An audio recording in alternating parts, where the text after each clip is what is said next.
button. What the hell's wrong with me? What's up, everybody? As always, I am coming to you live. Oh, wait, where's my light? Oh, my light's on. All right. Oh, things are looking kind of bright today. I'm all over the place, whatever. But I'm here live on this beautiful Monday morning, August 5th. Hope you all had a wonderful weekend. I hope you're having a great start to your week. I hope you all are having a great Monday. And as always, I am live here vertically. If you prefer this type of format, easier on the eyes when you're on your phone. Speaking of phone, I forgot to bring my phone over, so whatever. My phone, I will be phoneless today on today's stream, but it doesn't matter. So yeah, so I'm live vertically, I'm live horizontally, I'm live all over the place. I like to provide options. And right now, you got a whole bunch of options. So, what's up, y'all? Happy to have you all on board as always. Arnold's in the house, saying he just got home an hour ago. So hopefully you have some time to recover and recuperate from your long day at work.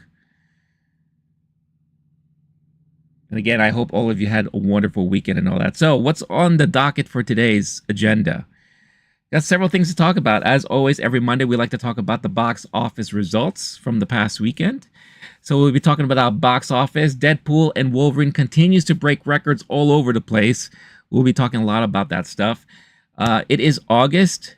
So July, well, August started the same way July ended as far as, as far as Deadpool and Wolverine is concerned.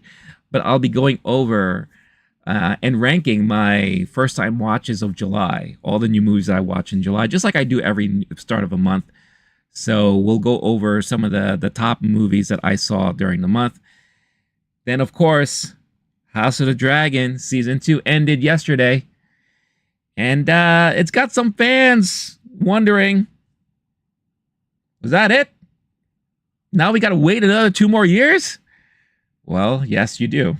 Unfortunately so. And we'll talk about all that stuff there. And then finally, as a main topic for today, I'll be talking about my full review on Batman Caped Crusader and why I think it is a worthy watch if you're a fan of Batman, if you're a fan of animation, and if you are just a fan of good content. Because I think it was a very well done series. Hopefully we'll get a season 2. I heard that season 2 is in the works, but we may have to wait a little bit longer for that. So I will go over all of that stuff. And just to let you all know, in the chat right now, there is a poll for those of you who watched House of Dragons. Those of you who are fans of House of the Dragon, let us know in the poll, are you satisfied with the ending of season 2? Yes or no? Let us know all your thoughts in the comments, in the poll. Ride my poll. I'm gonna come. I didn't mean that. I'm just joking, y'all. I'm just being silly on this Monday. But yeah, we'll talk about all those good stuff. All the good stuff. So again, hope you all had a wonderful weekend. I'd love to know what you guys got up to over the weekend. So let me know how your weekends were. Arnold already casting his vote for the last episode, 4 out of 5. I tend to agree with him. And well, I'll give you my full rating for the season as a whole as well. Once we get to that topic and all that. So let us know how your weekends were before we get started on this Monday. Again, always love to hear from all of you out there. It is the conversations here that really make this worthwhile. And I always have wonderful conversations with all of you out there. So looking forward to hearing all of that stuff from everybody out there. All right. Give me 1 second.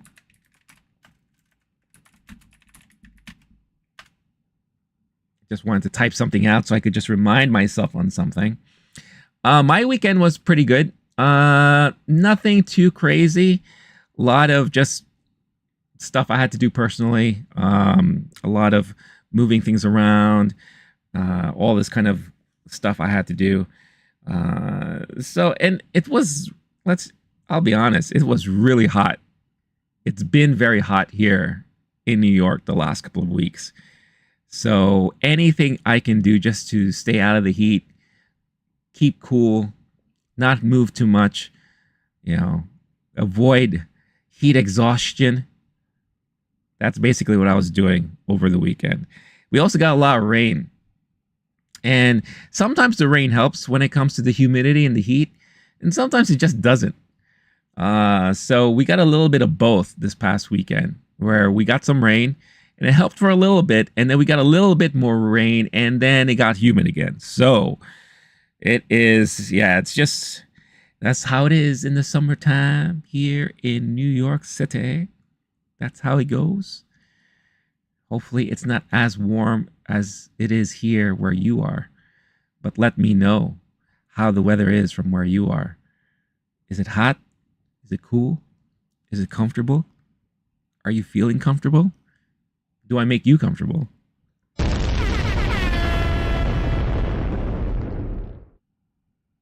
don't know what I'm talking about at this point. I'm kind of loopy.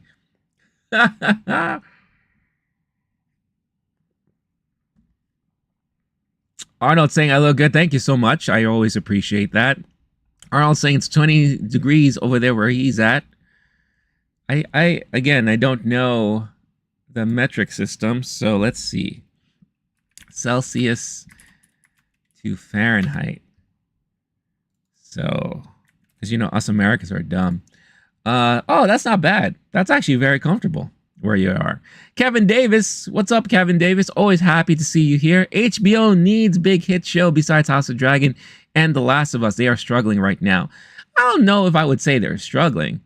The one thing I will always say is that I never count HBO out of anything. They will always surprise you with a show that comes out of nowhere that becomes a huge hit. And in the next year, they got a whole bunch of stuff in the works.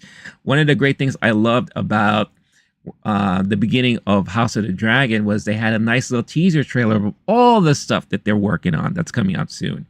So yes, we do have season 2 of Last of Us coming out, which looks fantastic, by the way.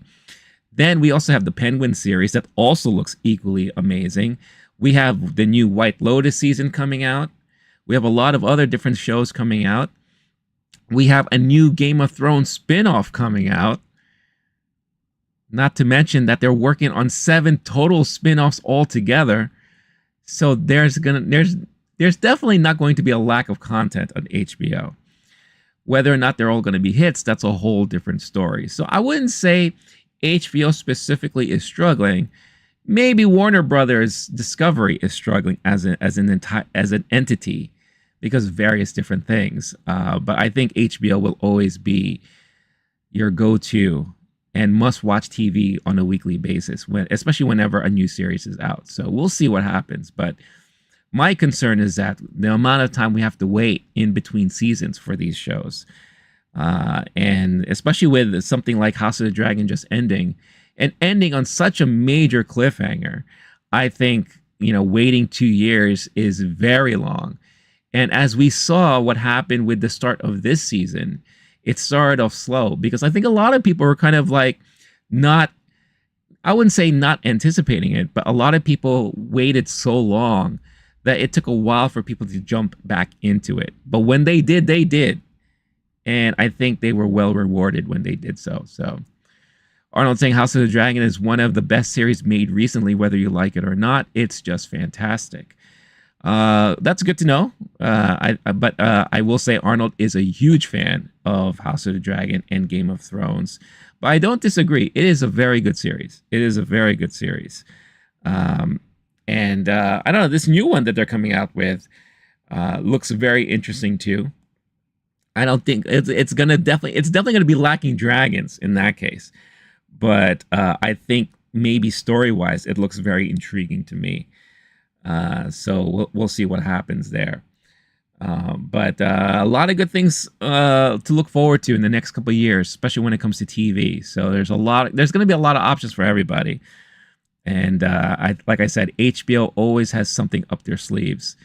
Just looking at the poll right now, and this is just 4 votes in. Again, there's a poll let your voices be heard if you're a big House of the Dragons fan.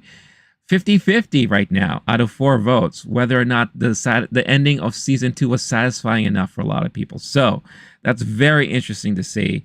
But I'm not surprised based on the word on the internets, the reactions I've been seeing online about this ending.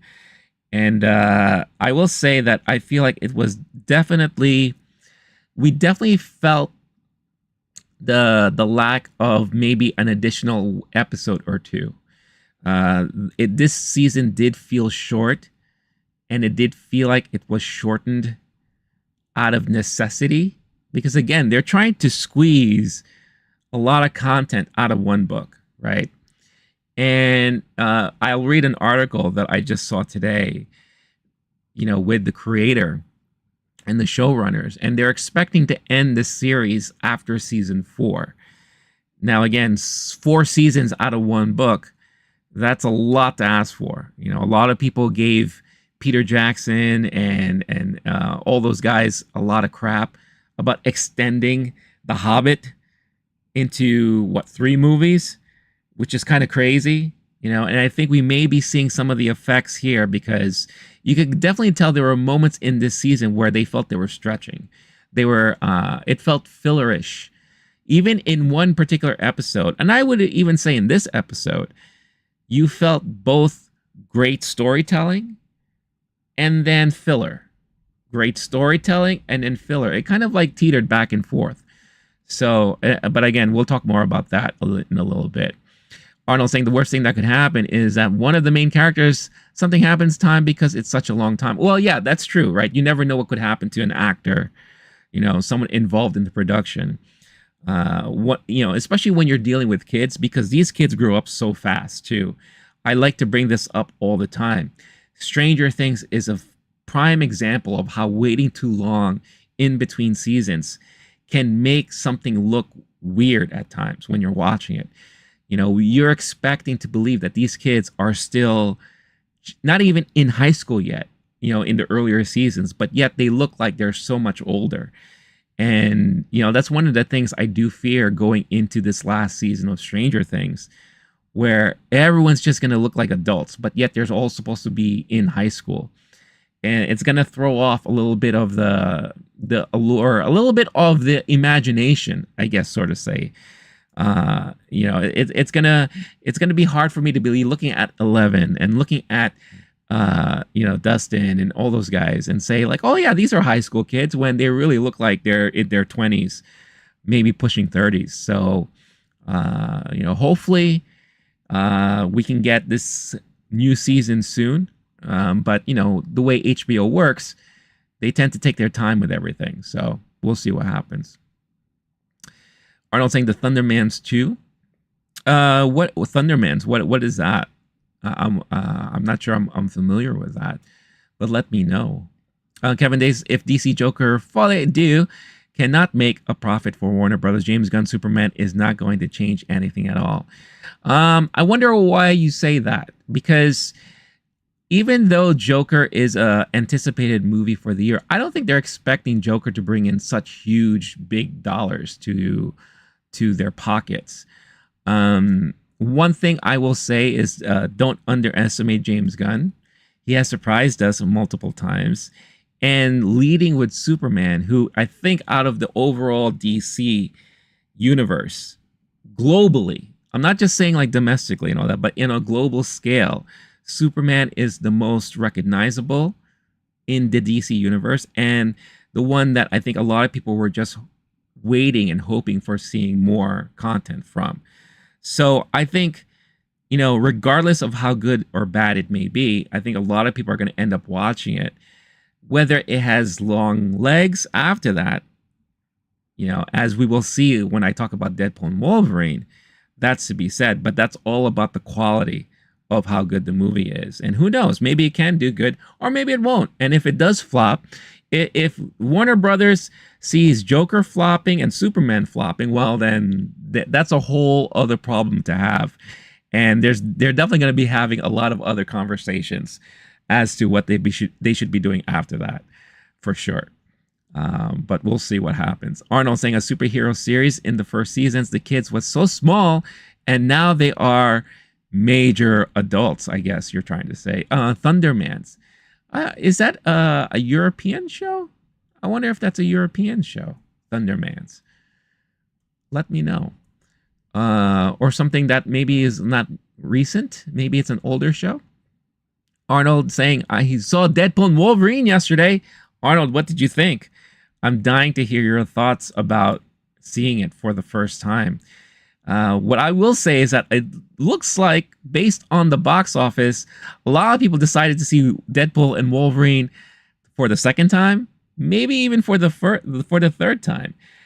So let's go into what I like to call the box office breakdown for the weekend, and how Deadpool and Wolverine continues to kill it at the box office there. So moving over to thenumbers.com, as I always do, but Deadpool and Wolverine still number one, pulling in domestically $97 million, even though it was a 54% drop off from the previous week. $97 million for a second week run is outstanding, and probably the best second weekends we've seen in quite some time. So that brings it overall domestically to just shy of $400 million. But here's where the kicker is as we go into further details. Worldwide box office so far as of right now, $824 million. So in just about a week and a half-ish, this movie is almost breaking $1 billion. By this weekend, not only will it be worldwide $1 billion, but it has the potential to reach $500 million domestically by this upcoming weekend. And guess what? There's really no major competition for this movie again for another week. Yeah, you got Borderlands coming out this weekend, but guess what?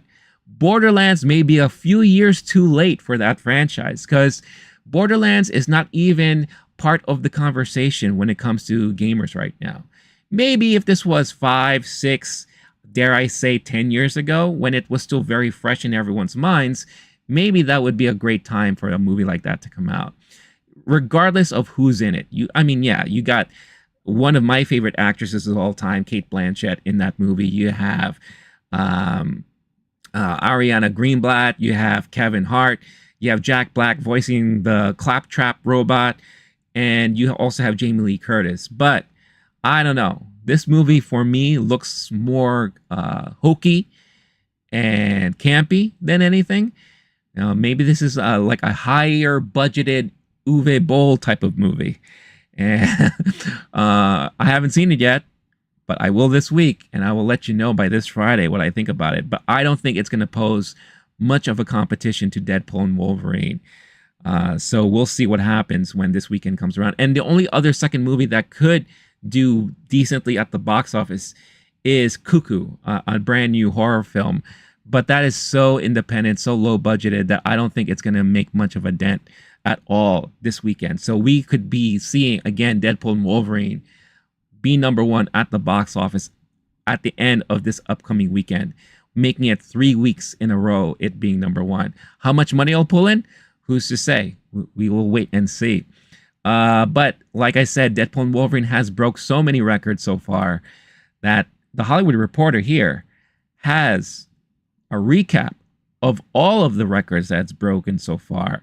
I think one of the major records that broke this past weekend, that domestically here in the United States, Deadpool and Wolverine is now the number one R-rated movie of all time as far as box office is concerned.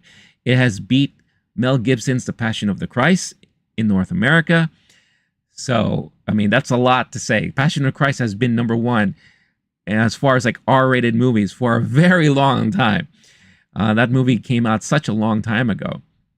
But it's so amazing to see how that happened. So Reynolds finally got to see Wish Come True over the August 2-4 weekend, thanks to Deadpool Wolverine, which has smashed one record after another since it's launched more than a week ago, including stellar midweek business that put its 7-day domestic accumulation at a stunning 298.3 million through Thursday of last week. It continued to make history into its second weekend, while everyone expected the movie to take in 85 million to 95 million in North America. The film actually grabbed another 97 million for a 10-day domestic tally of 395.6 million. Marvel Studios and Disney's Deadpool and Wolverine, directed by Sean Levy, co-starring Hugh Jackman, also continued displaying sharp claws overseas with a foreign total of 428.5 million and 824.1 million globally. No one in Hollywood believed that an R-rated film could play like an all-audience film, but Deadpool and Wolverine has broken the mold, and in terms of its opening, shares rarefied air with some of the biggest franchises in modern times, including Avengers and Star Wars. Here are all the records it's broken so far. 6th biggest domestic opening of all time among any film. So that means, number 1, Avengers Endgame, Spider-Man No Way Home, Avengers Infinity War, Star Wars The Force Awakens, Star Wars Last Jedi, and then now we have Deadpool and Wolverine that beat Jurassic World, The Avengers, Black Panther, and The Lion King, which is the 2019 live-action remake, not the animated movie. It's also the 4th biggest Hollywood superhero opening of all time. The only superhero films that have done better domestically than Deadpool and Wolverine is Avengers Endgame, Spider-Man No Way Home, and Avengers Infinity War. It's also the biggest R-rated opening both domestically and globally. Here's the top 10 domestic openings. As you could see here, Deadpool and Wolverine, Deadpool 1, and Deadpool 2. How nice. Look at that. They own the gamut as far as this chart is concerned. Then, of course, you have It, Joker, Matrix Reloaded, It Chapter 2, Logan, Hangover 2, and 50 Shades of Grey. Biggest July opening of all time domestically. It surpassed The Lion King, the live-action one, Harry Potter and the Deathly Hallows Part 2, Barbie from last year, and The Dark Knight Rises, among other notable tentpoles. Miscellaneous broken records, or boy, is this good news for theaters. The movie scored the biggest domestic opening since Spider-Man No Way Home in December of 2021, or 2.5 years ago. Midweek North American records, Deadpool and Wolverine served up the biggest Monday, Tuesday, Wednesday, and Thursday grosses for an R-rated film, and among the top days ever for July. Second weekend records, Deadpool and Wolverine crossed 300 million threshold domestically in North America on Friday, when it passed up Deadpool 2's lifetime domestic outcome of 318.5 million. And by Sunday, it passed up the entire lifetime runs of the first two films, both domestically and globally, after just 2 weeks in theaters. Deadpool's domestic earnings were 363.1 million for a global total of 782.6 worldwide. The second film's worldwide total of 734.5 million. Within spitting distance of becoming the top grossing R-rated film of all time globally, and not just in North America. It shot up to number 3 over the weekend after Deadpool and Deadpool 2. Todd Phillips' Joker is presently number 1 at $1.064 billion. So it will take another week or so for Deadpool and Wolverine to overtake that film. Bets are on the film to ultimately land $1.2 billion range. Christopher Nolan's Oppenheimer is currently at number 2 globally for an R-rated film with $975.2 million. Second biggest film of 2024 behind sister Pixar division's Inside Out 2. Pixar's movie has grossed $1.56 billion, a record for an animated title, between summer wins including Inside Out 2, which is the top animated film of all time, with a running total of $1.56 billion, and Deadpool 3, Disney has become the first studio to cross $3 billion in worldwide ticket sales of this year. Deadpool and Wolverine has also now passed up Jackman's standalone Logan, which grossed $619 million in 2017. Lastly, make no mistake, the Logan part isn't going to ruffle any feathers between Reynolds and Jackman, who are BFFs alongside Levy. Deadpool and Wolverine delivered all 3 the top openings of their career. Look at that. For Ryan Reynolds, Hugh Jackman, and director Sean Levy, this movie has been their biggest success to date of all time. What an amazing accomplishment, and what an amazing feat for Deadpool and Wolverine so far. It's just bananas, all the records that it's broken. So right now, in my opinion, Deadpool and Wolverine has no signs of slowing down anytime soon. And like I said, it's because of multiple and repeat viewings. I personally saw the movie for the second time last Thursday, and I'm pretty sure a lot of people are going to be continue to be watching this, especially since here, for example, and in a lot of states in the United States, it's extremely hot. What's the best way to beat the heat? Go to a movie. And why not go to a movie that's fun, right? Deadpool and Wolverine is that movie, I think, of choice. And like I said, this week has no big competition against it. So I think it's going to continue doing very well through this upcoming weekend. So, all right, let me catch up a little bit on the chat before I continue. Arnold saying, I don't know they are all Americans. Truthfully, he gave Deadpool and Wolverine a 3 out of 5 stars. He doesn't really like the multiverse stuff, and that's understandable. I get that. It's not for everybody. But I think, if anything, this movie really spoke to the nostalgia of a lot of fans like myself who endured a lot of these Marvel movies from early conceptions, right? So I think that was like a leading charge for a lot of people to really fall in love with this movie and all that. Geek Ledger, what's going on, Geek Ledger? Nice to see you back here. It knocked The Passion of the Christ off the top 10. Yep, I just went over those records, which I feel Deadpool as a character would laugh at if he knew. If we could find a way for him to kind of record a new trailer and kind of saying, suck it, Passion of the Christ, or suck it, Mel Gibson, that would be brilliant. I think that would be a very Deadpool thing to do, and I would love for Ryan Reynolds to try to do something like that. Kevin Davis saying Deadpool and Wolverine domestic box office total run prediction, 550 million. I don't disagree with that. I do, like I said, has a strong chance to pass 500 million after this upcoming weekend. I will say like maybe 550 to 600. That has a stronger possibility there, I think. Venom: The Last Dance will be moderate success for Sony Pictures. It amazes me each time, whenever that Venom 3 trailer plays in the theater, how many people seem to like it. So I will say, don't be surprised and don't sleep on Venom 3 and its potential success. I think a lot of people are going to love that movie. Sonic 3 will be moderate success for Paramount Pictures. I think it's going to do well for them. The last one did extremely well. It's all the kids who grew up with Sonic. The kids now love Sonic. So I think it'll do decently. I really do. Jester's in the house. What's going on, Jester? He has risen. Nacholini saying Aegon will rise. The queen ain't getting Aegon's head. Look at that. Nice to see you here. I don't think I've seen you here before. So nice of you to check out the stream for the first time. Game of Thrones talk. We'll definitely be getting into that in a little bit. So, and again, reminder, one, if you're currently watching, don't forget, hit that like button. Would greatly appreciate it.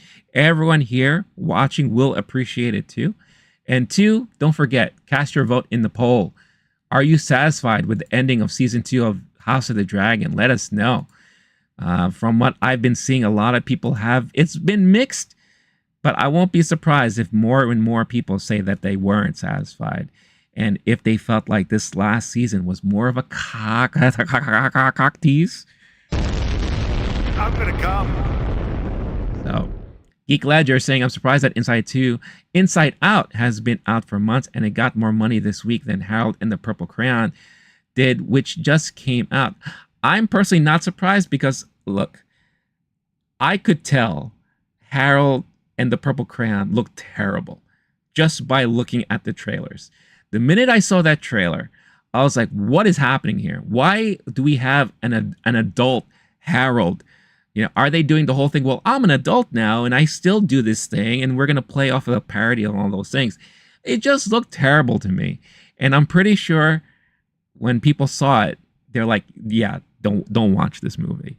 Unlike something like Inside Out 2, which could speak to multiple generations, it's entertaining, it's emotional, it's, you know, important as far as message is concerned.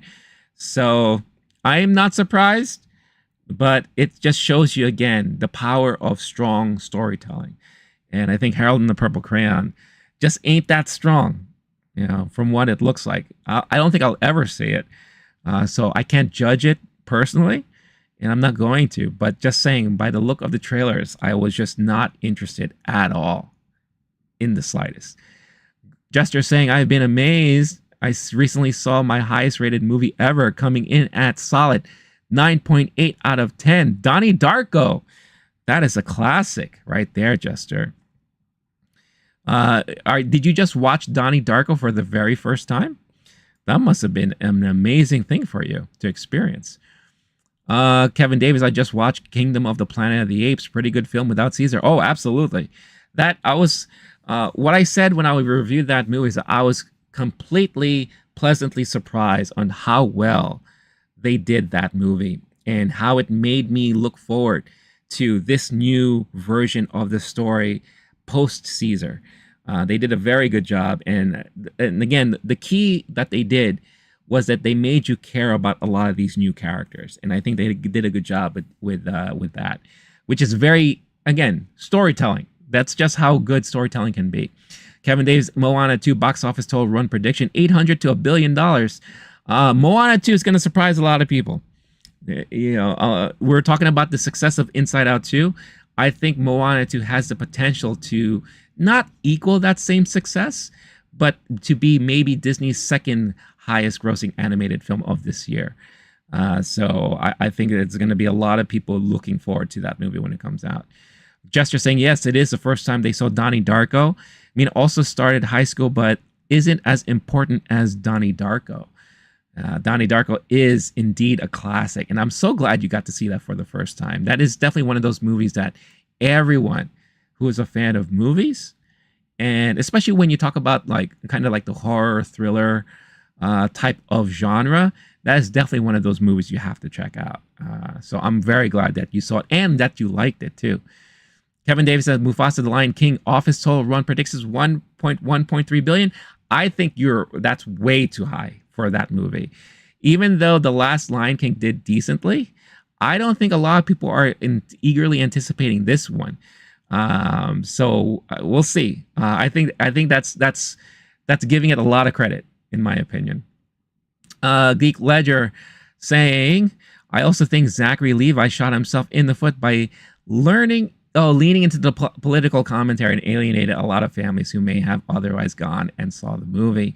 Like, I stopped being a fan when he started posting vaccine conspiracies. Yeah, look, we saw the same thing happen with Letitia Wright. We saw the same thing happening with, and we're not going to get political here, obviously, but what I always say is, look, everyone is entitled to speaking out their opinions and, showing their support for what they believe in. But when you're a prominent Hollywood actor, actress, someone that is an iconic person that is attached to certain properties, you have to be careful what you say on social media. And I mean, Chris Pratt, someone who doesn't say much of anything, already gets a lot of crap because of his religious views that he doesn't really even share much of online. So even something like that can show you how people can turn on someone in an instant. But for someone like a Zachary Levi, or Zach Levi, as I'm sure his friends call him, the minute you start posting things, that's when it can get worse and worse for you. So, we'll see. It's unfortunate, but I also just think that Harold and the Purple Crayon may be a terrible movie. But again, how am I supposed to know? I've never seen it, nor will I ever. So I'm just going to say that right there. Jester saying, I say $100 million opening weekend, but it's just going to fall and ultimately meet ends around $300 million for Mufasa.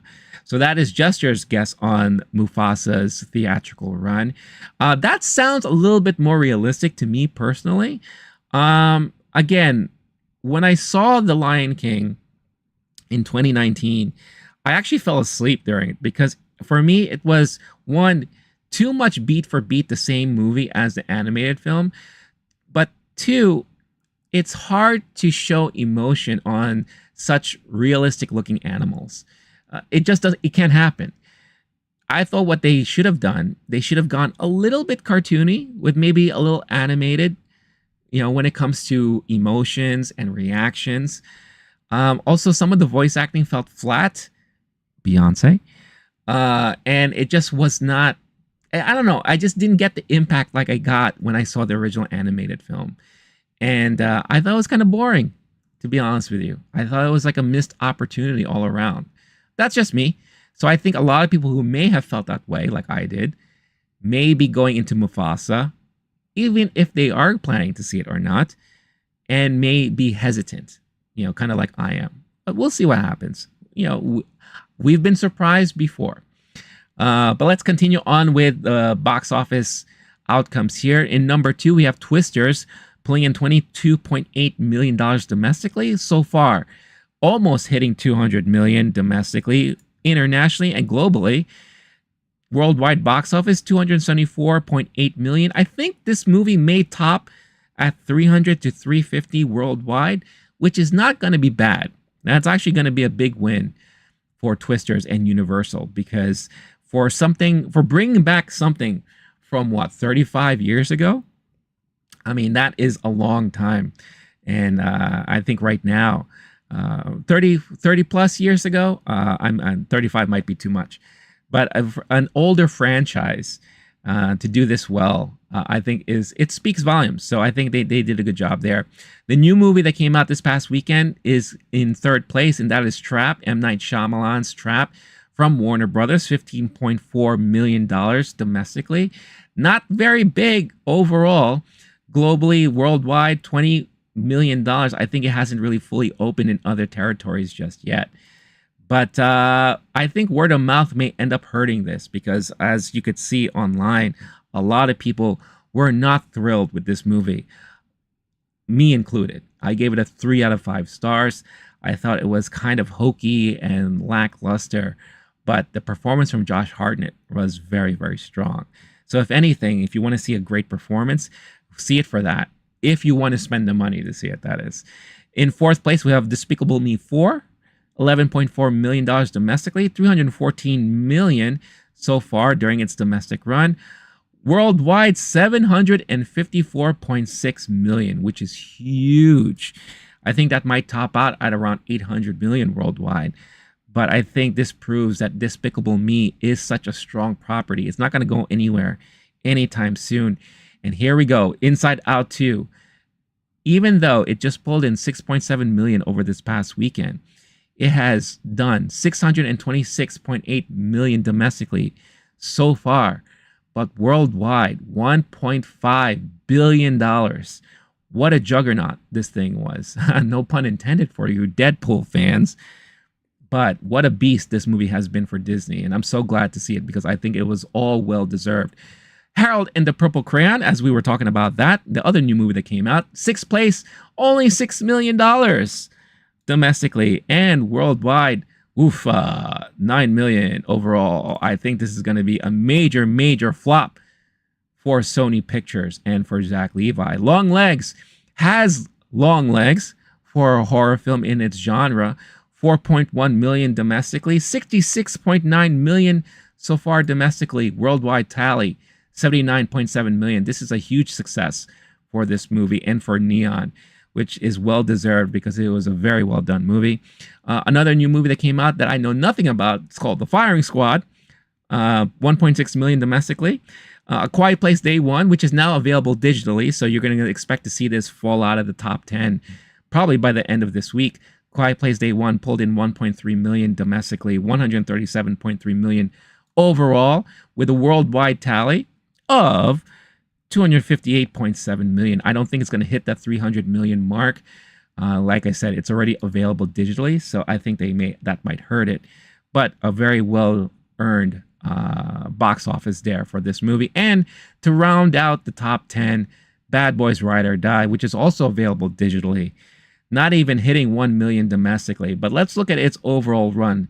$192.9 million domestically, with a worldwide total of $398 million. I'm pretty sure it's going to end up hitting that $400 million mark globally, which is a major success for Bad Boys Ride or Die there. Will we get it again? Will we get another one? Who knows? Time will tell. But that is your weekend box office breakdown. So, any surprises to anyone here? Let me know in the comments. Jester saying, I didn't even see Lion King in 2019. I saw Pumbaa in the trailer and immediately thought, hell no, and watched the 1994 version. I think you saved yourself some time and money by doing that because you basically saw the movie already. Keith Davis, Broadway crowd will go see Universal's Wicked at the theaters. Absolutely. I think that movie will do well for itself because of the huge fan base of the musical. And I think a lot of people would really love to see that. So far in the poll, 50-50 right now on the horizontal stream about House of the Dragon Season 2's ending, about it being satisfying or not. 6 votes so far on the vertical stream. 67% says no, it's not satisfying. 33% saying yes. Cast your vote. Let us know what you thought about the ending of Season 2, House of the Dragon. And of course, as always, hit that like button. Pour favor. Thank you very much. Thank you very much. All right. Now that we've covered what the weekend box office looked like, and we talked about the Deadpool records and all that, let's go into... hold on. Give me 1 second. Let us go into ranking my first time watches of July. Basically what I do here at the start of every month, I like to go through all the movies that I saw in the theaters of the month of the previous month, and I'll rank them. You know, so I'll share right now. I keep track of all of this stuff on Letterboxd. If you want to follow me on Letterboxd, just look for the LOWKEY GEEK, all one word, and be my friend on Letterboxd. And let's share each other's special list and love for movies. So as you could see, I saw 1, 2, 3, 4, 5, 6 new movies in July. And 2 of them I gave 5-star ratings. That is Dee Dee and Longlegs. Dee Dee's not even out nationwide yet domestically, but I was lucky enough to see a very early advanced screening of it, and I think this is my favorite movie of the month of July. I gave it a 5 out of 5 stars on Letterboxd. Second, I would give that to Longlegs. That was my second favorite movie of the month of July, also a 5 out of 5 stars rating on Letterboxd. Coming in third, I would give that to Deadpool and Wolverine, since I gave it a 4 out of 5 stars.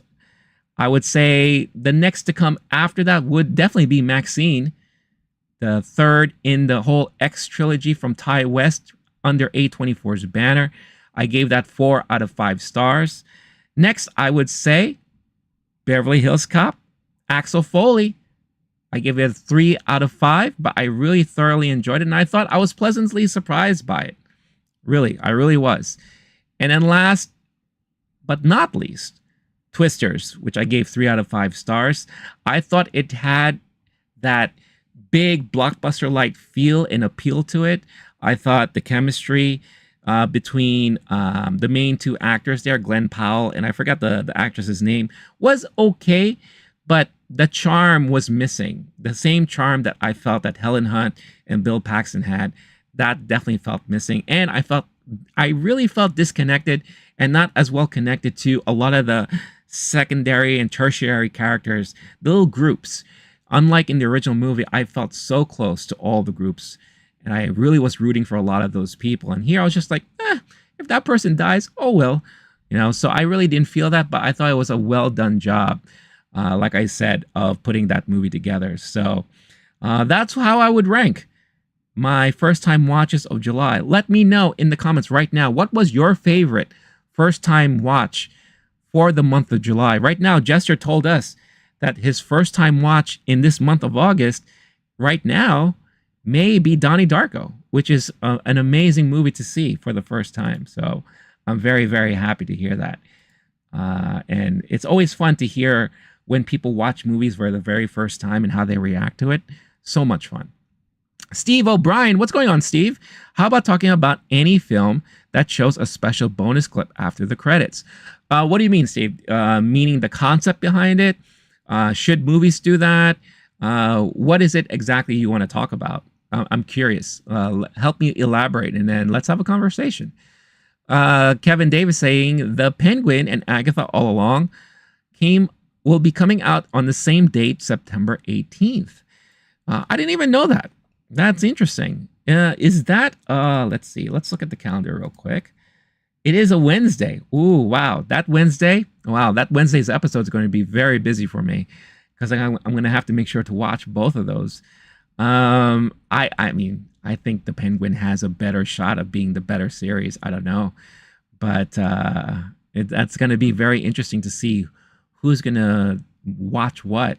But I have a feeling more people are probably going to end up watching the Penguin over Agatha, only because of the recent history of Marvel series and how disappointing a lot of them have been. Geek Ledger saying Twisters tried to downplay the romance between the two main characters, and that kind of hindered the impact of their relationship. Like seeing them fall in love during crisis would have been nice. I don't disagree with that. I think one of the biggest charms of the original movie, which I still to this day say, I know I may be crazy. You could let me know in the comments. I'm perfectly fine. I don't get butthurt like a lot of people online do when you call them out and stuff. I think Twister is a perfect movie. Probably one of the best disaster films in the modern era. Because it has everything for everybody. Romance, friendship, action, thrills, suspense, right? It has everything that you need, especially when you're looking for like that blockbuster type of film, shoving popcorn down your throats and all that. It had everything. And what really worked was the chemistry between Helen Hunt and Bill Paxton. And there was potential for good chemistry there. And like you said, they kind of teased that there was a romance happening and all that. The biggest thing, outcome out of all of this is that, and if you looked online, you saw that they did film an ending where they did kiss at the end. But it was Spielberg that said, leave that out. Let's not put that in there. Let's just keep it friendly. Let's just keep it, let's keep the audience guessing, even though we know that there is that budding romance there. I will say this, though. It looks kind of weird because Glenn Powell definitely does look older than the lead actress. Again, her name is escaping me right now. So that does throw me off quite a bit. I'm not saying that there's anything wrong with that. It's just, looks weird. But I do think that downplaying that, especially since Glenn Powell is so well known in being like the current go-to rom-com guy, I'm surprised they didn't play that more. And I think that would have made a lot of more people really enjoy this film. Because at the end of the day, the original Twister was also indeed a romance movie. So I don't disagree there. Still waiting to hear from Steve O'Brien. Maybe he decided to move on. But I'm not sure. I mean, that could have been an interesting question. How about talking about any film that shows a special bonus clip after the credits? Well, let's play on that question. Let me ask all of you out there. Do you like the whole post-credits thing that happens? A lot of people contribute Marvel as the ones who started all that, but not really. There were movies that came out before that kind of played on that concept and all, right? So it is kind of interesting when you think about it. Like, does every movie need that? When certain movies do it, is it worthy of it? Did they have to do it? Is it a way to keep people in seats hoping they read all the credits? I've always stayed through the credits every time I go to the movies. That's just how I am. I learned to pay respect to all the creators of a movie because there's a lot of hard work that goes into any movie that is being made. So I always make sure that I stay through the credits to give my proper respect and all that. I'm not one of those guys that always like leave once the credits roll. I'm like, I'm out. Never have done that. Unless I really have to pee. Then that could be a different story. And I begrudgingly leave the theater having to do that. But that's just me. Geek Ledger, I've always been fascinated by the concept of love under pressure, like seeing a person you otherwise never would have fallen for in that kind of situation. Works a certain magic emotion-wise. I think it's just a great kind of, at this point, it's a great storytelling trope, especially in movies, where you always, and it's not just even like love interests, it's friends too, right? A great example of that, I think, when you go back in history, right, in movie history, is the buddy cop stuff. Like you always have these two opposing views, these two guys, they always are at bitter ends with each other, butting heads all the time. And at the end of the day, they become very good friends. We've seen that in movies like Lethal Weapon, Another 48 Hours, or 48 Hours, Beverly Hills Cop, right? Just to name a few. And then when you look at more recent stuff too, anything that has that kind of like dynamic there, it always seems to work. I mean, look at, I would even say, dare say, Deadpool and Wolverine. They didn't really get along with each other, right? But at the end of the movie, they're like best buds, right? So that type of trope always works well. And yeah, like Geek Ledger, I do tend to be a sucker for those kinds of things, right? If it's done really well, and there are times when it hasn't been done well and it felt forced. And when I've seen movies like that, I call it out right away. Like, oh, they felt like, this movie felt like they were forcing the relationship, they were forcing the chemistry when it wasn't really there. But those who do it right pulls at my heartstrings a little bit. And I totally know what you mean, Geek Ledger, when you say stuff like that. So I do not disagree at all. What's up, everybody? I've been talking so much. I'm going to take a breather for now. Why don't you guys chime in and say something and let me know what you guys want to talk about while I drink some of my coffee. Also, just so anyone knows, if you are waiting to talk about House of the Dragon, that is the next topic we're going to be talking about, and we'll move into that topic in about 5 minutes. House of the Dragon, 5 minutes on the clock. I got my notes ready and everything. And then after that, we'll be talking about my thoughts and feelings on Batman Caped Crusader. Another new series that dropped last week, end of last week.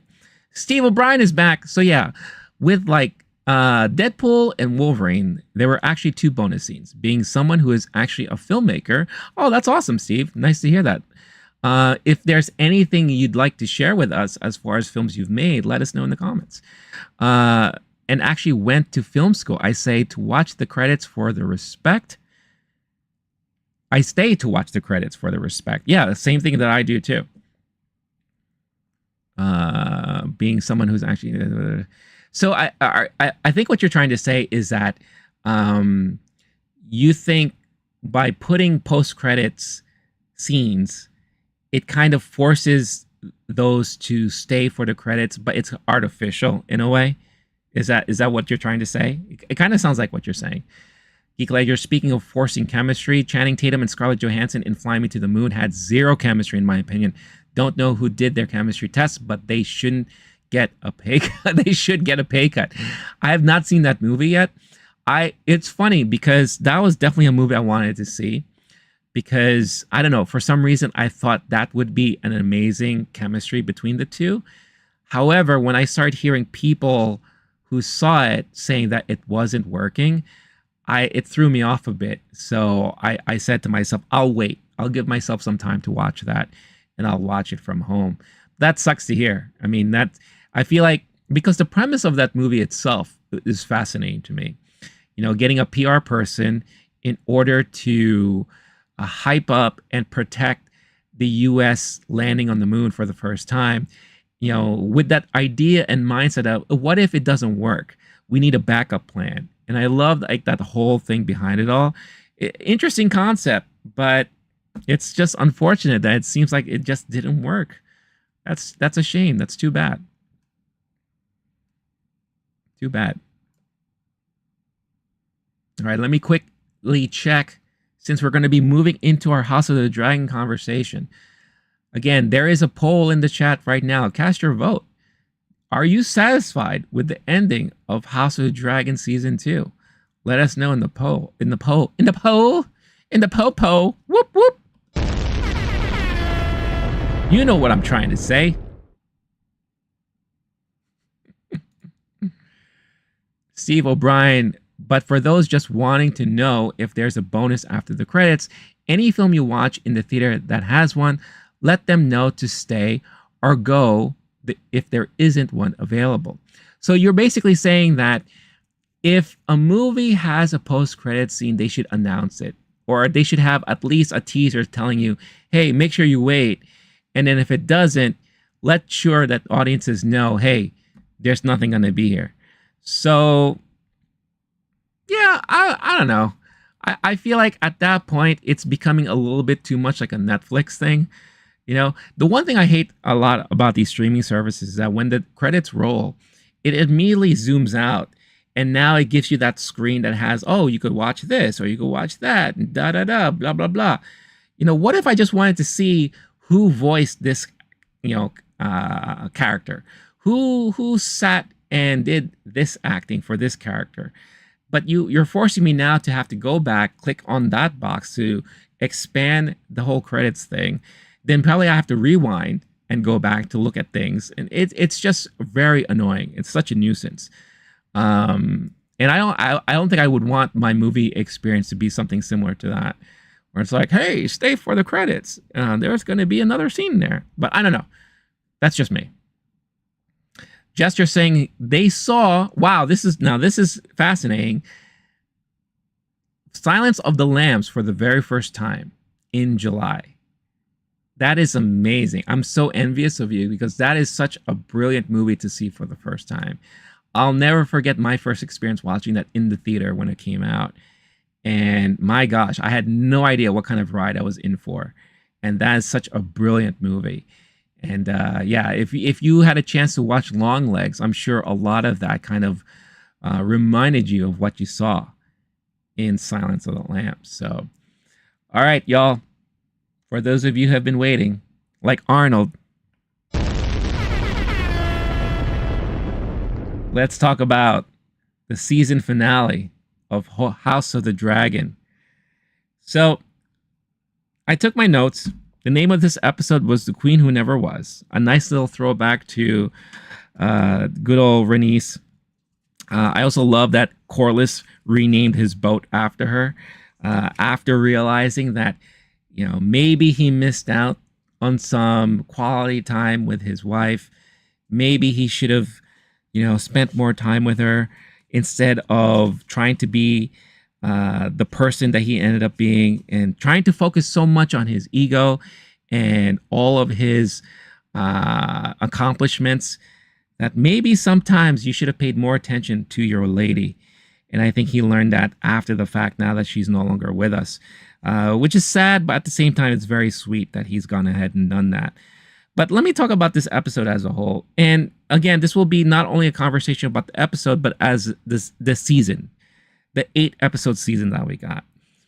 This season had a lot of great build-up and setup for a lot of stuff that we saw within the season, but I'm sure a lot of things that we're going to be ending up seeing in seasons 3 and seasons 4 later on down the line. But I think what is the weirdest thing here is that with this final episode, this is the first time I felt cheated. Not, don't take this out of context. I feel cheated, not in an extremely bad way, but cheated because I kind of wanted a little bit more. I wanted there to be a little bit more of an oomph at the end of the season. And I felt like even, the season ended in a pretty dire situation. Everyone's getting themselves ready for war. Everyone's getting ready for their part and what they play as their part in this big war, this family war, this civil war in a way, right? That's going to affect all of Westeros. I was hoping for a little bit more of an oomph, right? Look at other movies or series that left yourself in a cliffhanger with that same impact. I always like to bring up Empire Strikes Back, that ends in such a down note, but you have that oomph, that little hopefulness, that little glimpse of, you know what? I can't wait for the next one to come out because there's something to look forward to. Here, again, I'm speaking for people who've never read the books, right? This felt a little bit more like, wait a minute, we're ending it here? That's it? I mean, it was a very strong episode. And if I were to rank this episode, I would give it a 4 out of 5 stars, right? If I were to rate it, I should say. Because there was a lot of great performances in this episode, a lot of Emmy moments, and I will get to that in a minute, But there was also a lot of buildup. and setup. And unfortunately, we just didn't get that final oomph that we got, and I could see why there are a lot of people who are disappointed with the way this season ended. But the season as a whole was very strong, very, very strong. And I would rank the whole season. I'll rate it. Sorry, I keep saying rank. I have rank on the brain, but I would rate the season a 4 out of 5 stars. Very strong season. We got a lot of things here. We got a lot of character building moments, and we definitely got a lot of momentum and a lot of setup for what's to come in season 3. I think season 3 is going to be batshit bananas because it's going to be war, war, war, war, war. And I'm sure season 4 is going to be the after effects of all that. That's my guess. But I also think these are some of the bad side effects of elongating a story that is not that long to begin with. You would think with 4 seasons that they're planning to do that they're basing all of this off of like 3 or 4 books, when in reality it's just one book they're pulling all of this content out of, right? So it's a little weird, and I get to see the side effects and how it affects people afterwards. But at the end of the day, we got a lot of great stuff here in this episode, and I'll go through little by little here of some of the things that I've noticed and that I jotted down in my notes while I was watching the episode. Let's start off with the tapestry, because again, the tapestry tells a lot of things, and I love that the main change for the tapestry at the beginning of this episode is that you did see the Dance of the Dragons in tapestry form. You saw Vhagar with center focus and all the other dragons surrounding him, right? And I love how it kind of ended when you look at it panning out to the throne itself. Normally we used to see trails of blood or trails of black ink. Here we didn't see anything, but we saw a little outline of another dragon, which will be revealed a little bit later in this episode. But there is this other dragon that's going to come out of nowhere. And if, Arnold and I have anything to say about it, good old Cannibal looks like he's going to be making himself very well known in the next season. I did love that we got to see, and I loved and hated this moment too. So you had this Lannister guy speaking to the Triarchy, which, a group of pirates, I believe there are 3 pirate factions who kind of rule one side of the Riverlands because they need someone to go up against Corlys's ships, right? And all that. And it was a weird thing because it was like he's trying to convince them to side with him, but they're like, well, give us the stepstones. And again, they bring up the whole stepstones things, which is like a big thing. But then they're like, well, we'll give you our ships, but you have to, be good, and you have to get the approval for this person, Lohan, right? Who is like this very rambunctious female captain, who is a little bit off-keter, who's a little bit awkward, who's a little bit out there. And this led to a lot of comedic moments in this episode, which, if you think about it, as the series, maybe even this season as a whole, we didn't get a lot of comedy at all. A lot of the episodes were very serious, dreadful, dreary. This was one of the rare moments that we got some sort of levity at all. We got Lannister and this lady providing a lot of comic relief. If you remember the original Game of Thrones, normally we would get a lot of comic relief from Peter Dinklage's character, maybe some other characters in there. But it was just it felt so out of nowhere, or felt out of place because we just didn't get a lot of that in the previous episodes. And these were the moments I felt very filler-like during this whole episode. Because not only did we have their first time meeting, but then we had them duking it out, trying to best one another, he's trying to prove himself to her, right? So they have a mud fight, and then they have a dinner, and he's supposed to sing and impress her, and then she gets really turned on by him. He's like, I want you to impregnate all my wives. And he's like, well, how many wives do you have? So it was very funny. But in my opinion, it didn't really it didn't feel like it kind of pushed the needle as far as storytelling within this series and within this episode. But that's just my opinion. That's just how I felt. Arnold saying the scene, what it felt like something out of Curse of the Caribbean. Yeah, it felt very Pirates of the Caribbean for sure.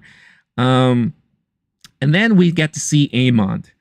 And Amon is a little bitch right now because he is so pissed off and so upset that good old Queen Rhaenyra, the rightful queen, has all of these dragons and sullied the bloodline of the Targaryens by getting all of these bastards together to form her army. And he's just really pissed off that he's like, you know what? Fuck this. I'm just going to burn down this little town. He goes down and burns down Sharp Point. And he's just taking out all of his angers and frustration out in such a bad way. And then later on, we also get to see him, take out his frustrations to his sister, to his mom, and which led to some of the best dialogues in the season and in this episode. But before that, we get to see Aegon looking better. And it's interesting because you can kind of see like how much we're progressing timeline wise, because Aegon is looking like his hair's fully back. Even though he is badly deformed on the one side of the face, he's looking better. He's moving a little bit better. But Larys is like, hey man, we need to get the hell out of here because war's coming. And if we are to secure your part of this throne in this story, we need to get you out of here, because if we don't, one, Aemon's probably going to kill you, or two, you're going to end up probably dying during this war anyway, because nothing's good going to be happening here in King's Landing, right? And Aegon had a great line in which he said, what was the point in all of this? When he gets to find out that Queen Rhaenyra has all of these new dragons, which he couldn't believe. But when he heard that Aemon reacted so poorly to it, he's like, well, what was the point in all of this? If it looks like she's going to outdo us, then why was there so much focus on what we were doing? It's like all for naught, right? But regardless, he has still yet a role to play, and Larys is going to make sure that he's going to play that role. And, he kind of enticed him. If you leave now, wait for these two to duke it out, ruin all of Westeros, and you'll be the person to come back to bring everything back into fruition, to bring everything back to glory. You'll be the saving grace of the kingdom. And he's like, hey, I like the sound of that. You may be onto something there, One Leg. And then, and you could see like there were moments where Aegon was trying to come up with strategy, and Larys is like, look, just stop talking. Just listen to what I got to do, and then all that. Then we go to Jace. Jace, who is a bastard himself, feels like he's going to be looked over because of these two new bastards that have formed and joined the family there. He's giving them a lot of crap, kind of like, oh, you're the new kids. But at the same time, Ulf is like an idiot. Ulf just doesn't give a shit. He's sitting in the council room. He's sitting at the head of the dinner table. He's requesting for this and requesting for that. He just has no decorum whatsoever. And I think that's really funny. I think this will come into play much later on, especially if they don't respect Rhaenyra the way they should. Because, here they are, bastards. They're not like pure Targaryen bloodlines, but yet they can own dragons. That means who needs who more than the other, right? And I think that may come into play later on. I also love the conversation that Rhaenyra had with Corlys as he's getting his ships ready. And basically he's forcing us, like, you got to take action now. We got all the pieces all together. You got the Lannisters moving in. You got everyone. I'm sure you got freaking Aemon getting ready and doing what he has to do. Now's the time to strike, and you got to do it now. So getting all that stuff together. I also love you get to see Broom from Rhaenyra's council meet up with Daemon. And I love it when they're near the tree and you hear the whispers of traitor.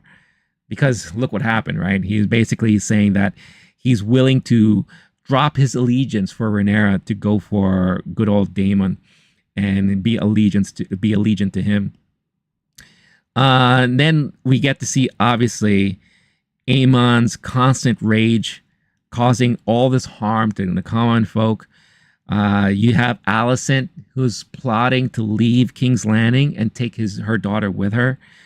Then this is where you get the confrontation between Aemon, Alicent, and Helena, which I thought was very telling of what's going on. Aemon never grew up. That's the thing. He never grew up. He's still that little kid that everyone keeps bullying and poking on and making fun of.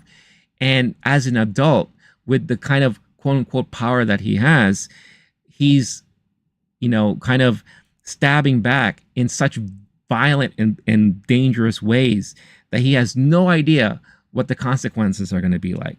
And now he's trying to force his sister to team up with him, and for her to ride her dragon Dreamfire and to join battle. And she's like, no, I don't want to do that. I'm not going to burn people. It's like, well, it is your birth-given right to be a dragon rider and do all these things. And I love how Alicent kept saying, this can't be done like this, not like this, not like this. And you saw so much emotion from his acting. And this whole scene was so well done and so brilliant. I really, really loved this moment because you could see the desperation. You could see Alicent in just trying so hard to be the mom to these kids when Aemon is already far gone. There's no controlling this guy anymore. So the least she could do is protect her own daughter, right? So it's so crazy. It's so crazy. Arnold, real quick. His sister don't want to ride Dreamfire. Yep. Scene where he said the name of the ship was so emotional. That was very emotional. That was like one of my favorite moments when Corlys said, hey, by the way, I renamed my ship. The Queen it never was. It's like, again, it's like, even though it's so late, he's still trying to give tribute to his wife. And he realized that this is something that he should have always done for a very long time that he hadn't done before. So I really, really love that. Then we get a moment with Sir Christian Cole being very distraught, very depressed. And then Alicent's brother catches him, sniffing the good old handkerchiefy. Like, I have Alicent's smell. I missed you, my lady.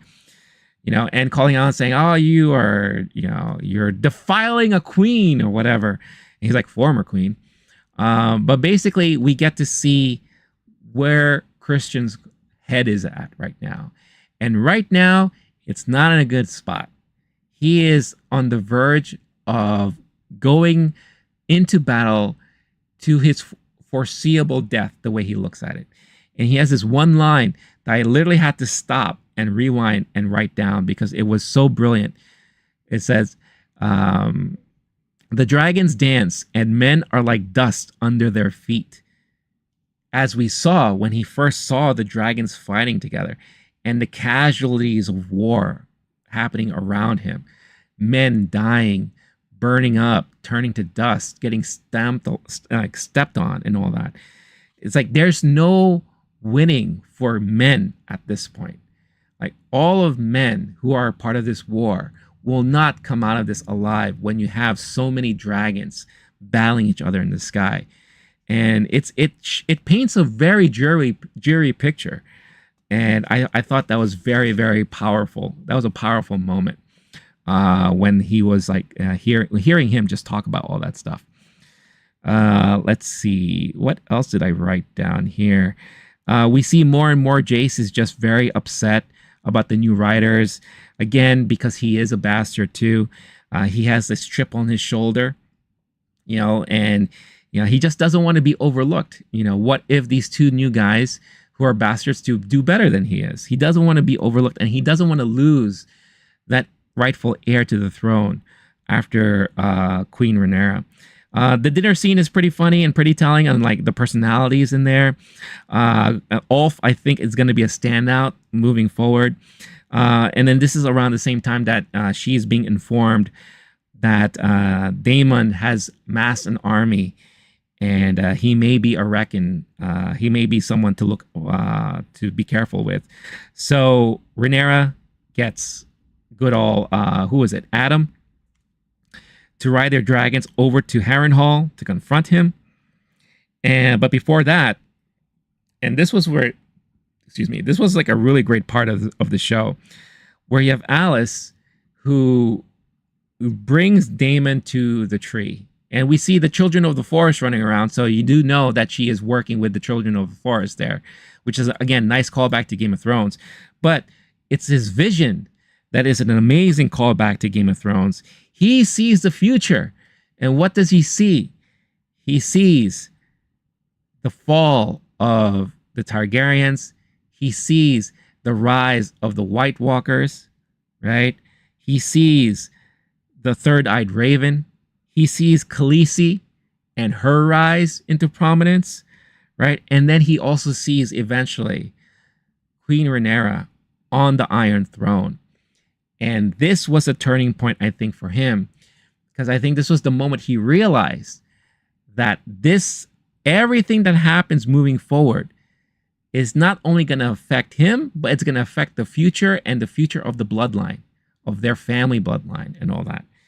And maybe this war and this battle and this game of chess is above him and is bigger than him. And has more to do than his little pettiness over wanting to be, the king and wanting to be on the Iron Throne.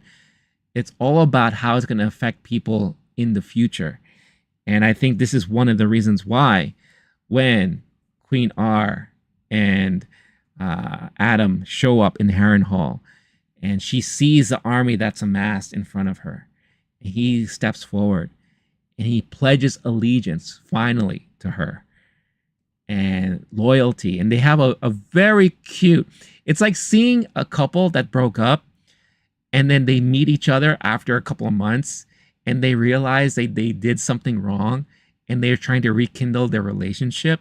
They have such cute back and forth banter, and she says to him in Valerian, I should say, if I ever catch you leaving me again.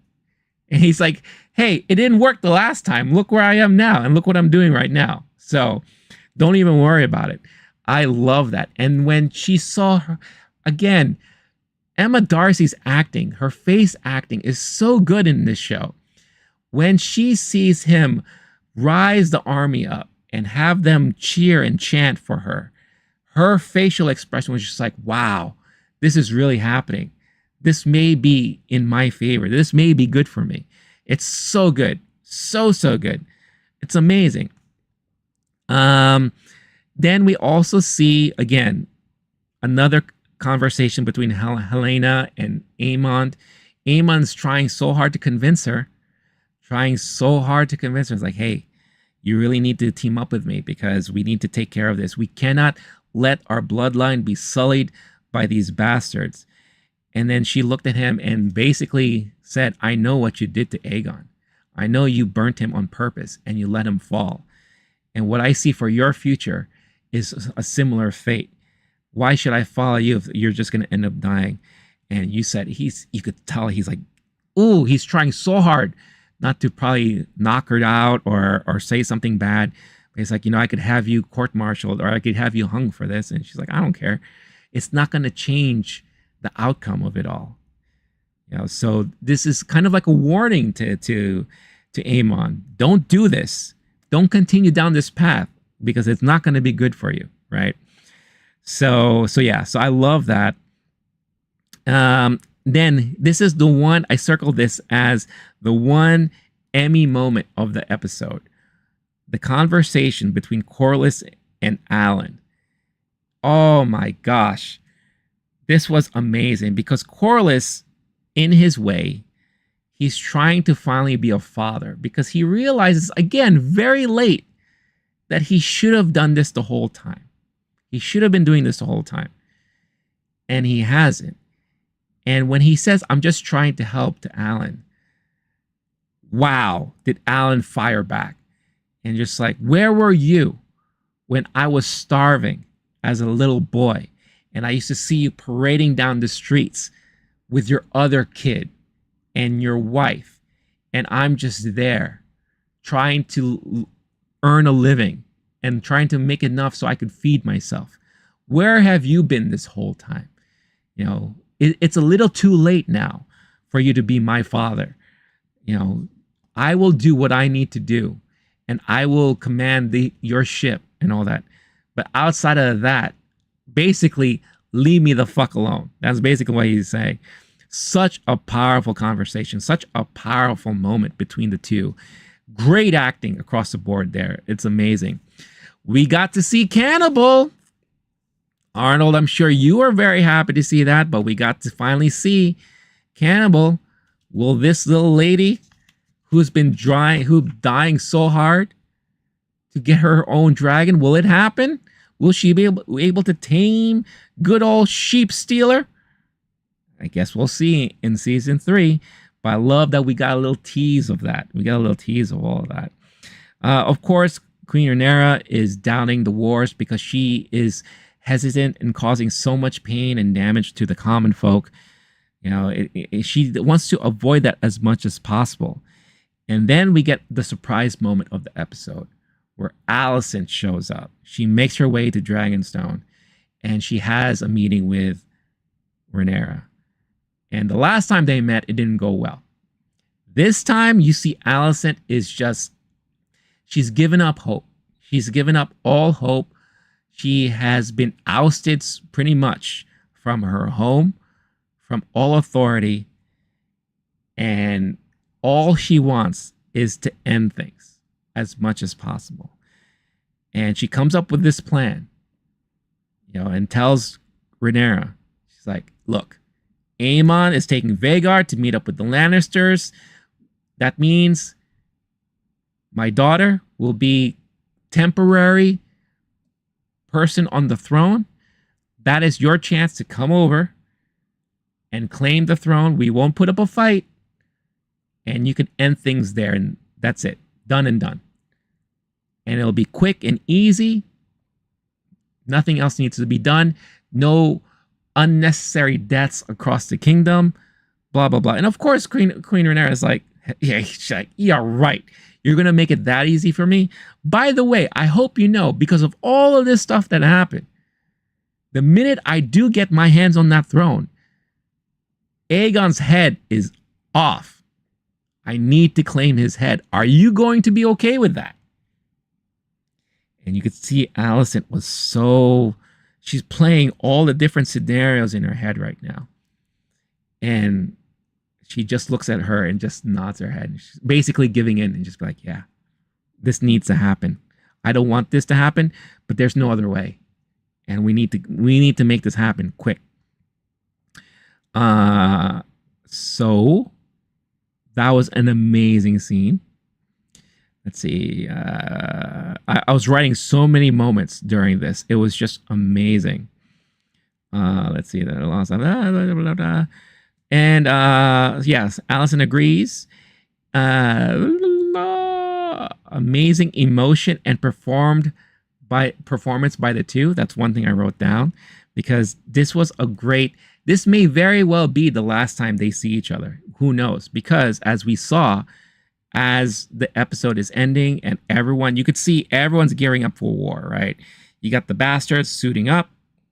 You got Aemon getting ready to go to where he has to go and meet up with the Lannisters. You have good old Aegon hanging out in a carriage with Larys as they're escaping King's Landing, getting out of Dodge, right? And then you have Alicent looking out into the sunset in the distance as she's contemplating. She still wants to leave it all, right? And it's going to be an amazing season 3. And again, we get to see Cannibal. But the most surprising thing we saw was Otto Hightower. He looks like he's being held captive somewhere, but by who and where, we don't know. Could this lead to a major storyline in season 3? I think so. Because wherever this lands, or whatever side this lands on, this could be huge for the show moving forward. And it was really interesting that they gave us a little glimpse of him, because for the whole time, and the reason why Alicent feels so out of it and feels that she needs to kind of give up is because you know, where's her father? She can't find him. No one can find him. And that was the last person that will ever have her back for anything. And he's being held captive somewhere in a cage. By who? Again, we don't know. And we have a cut to black moment, and that's it. That's the end of your season, everybody. And whether you found it satisfying or not, that's up to you. I do agree, though, and I do understand that it left us in a way that, you know, we wanted more. You know, we're a little selfish. You know, we got so much already this season. Maybe we just wanted a little bit tad more, right?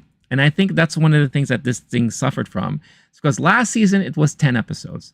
This season's 8 episodes, and it felt like we were missing just at least one more key episode to get us super excited on things, instead of leaving it in such a like a mysterious down note that was kind of weak in a way. But I understand why people. But I liked it. I give it a 4 out of 5 stars. The episode and the series as a whole, I give a 4 out of 5. I think season 1, I would have given that a 5 out of 5 if I was rating things back then. But very, very strong season. I think it could have been stronger, but I think it did enough to get our appetites wet for season 3.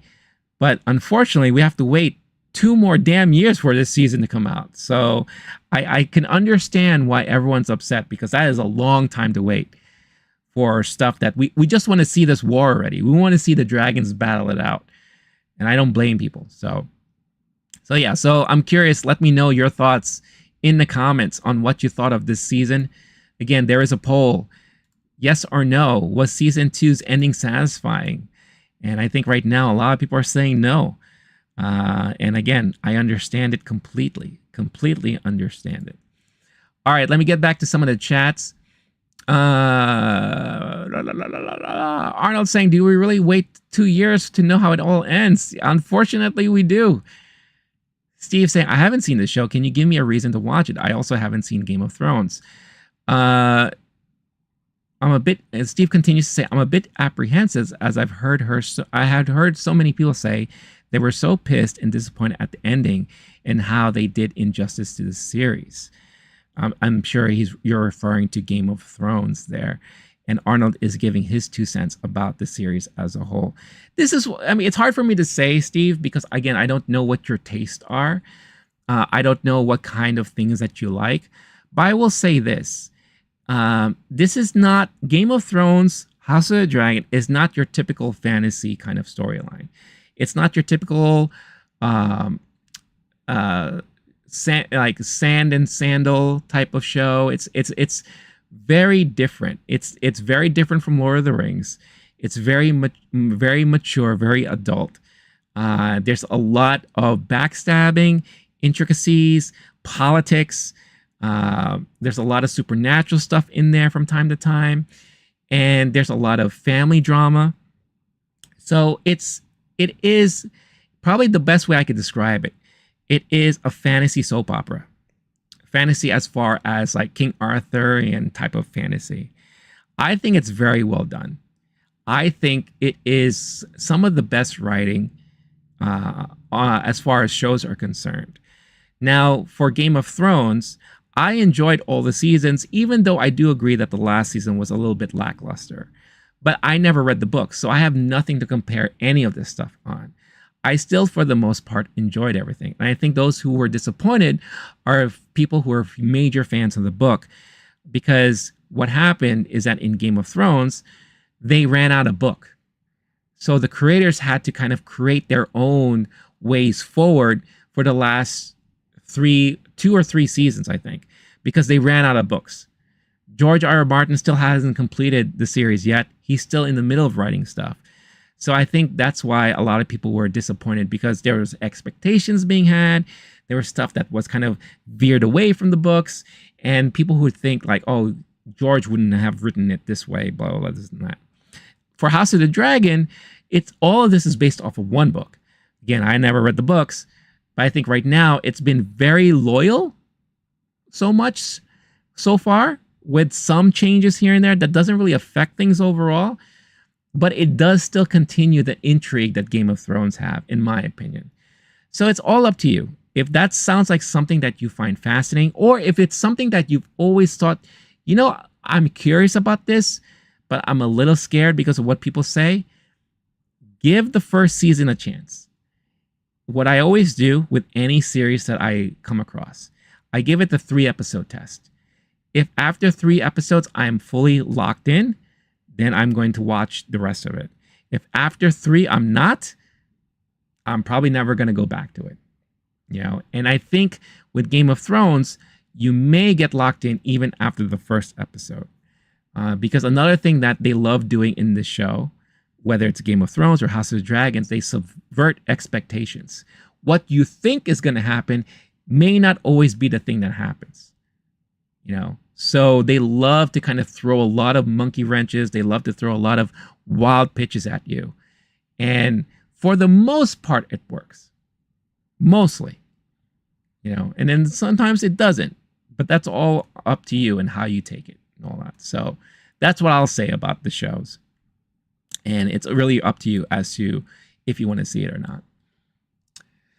Arnold's saying, why are you so sure we're going to see Cannibal? See, Arnold loves to play with me because he knows that I know that he's read the books. And he knows that I know that he knows what's happening. So he loves to play with me and he loves to tease me. He likes to kind of like bait me into saying things.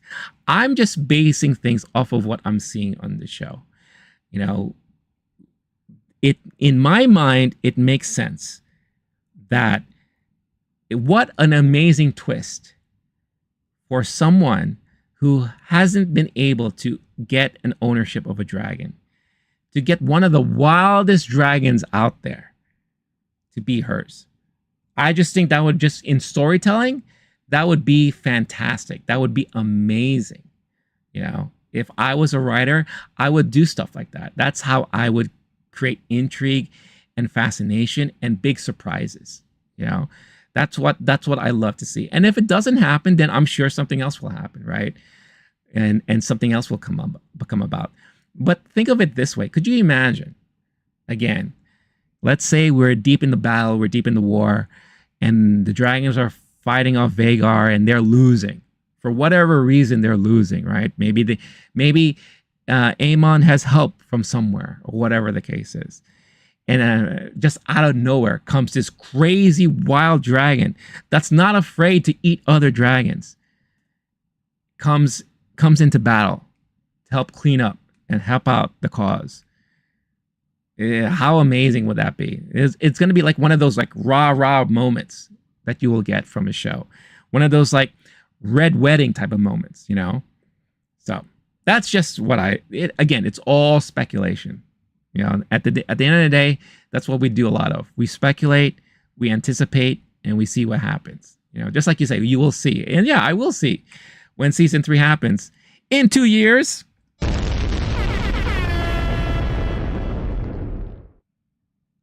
So, and I'm willing to wait because I am patient. I don't mind waiting. Why? Because there's so much other content in between the time to keep me occupied and keep me waiting and keep me entertained and all that. So yeah, so that is House of the Dragon. So again, we're very interested to hear all of your thoughts and what you think about this season, what you think of the show so far, how it ended for you. Let me know all your thoughts in the comments. Do you know what just doesn't make sense to me? What doesn't make sense, Arnold? What is it? Let us know what it is. Also, if you're watching live, don't forget, hit that like button. Would greatly appreciate it. Wholeheartedly. And also, don't forget, vote in the poll. If you are a fan of House of the Dragon, what did you think of this last episode? Was it satisfying or not? I will tally up all the results at the end of the stream. Is my face looking very bright today? I know that's very random to ask, but I wonder if that's true.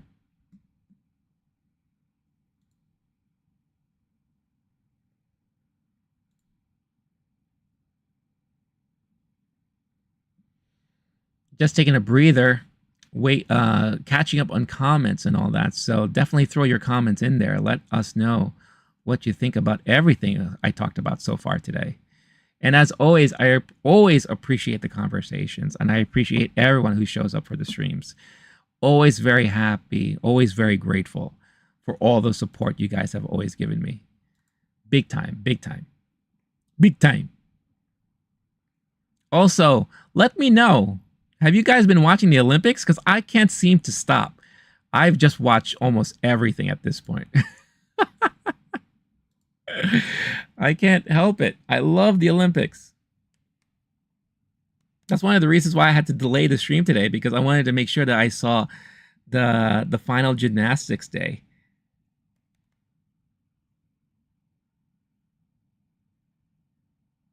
A lot of great stuff. I love watching badminton and table tennis. It's so thrilling and exciting for me.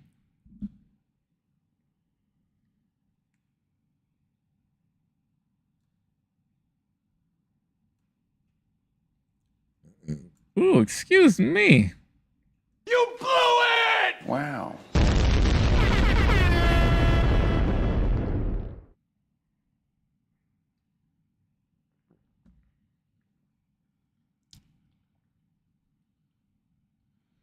Arnold, still waiting for your comment.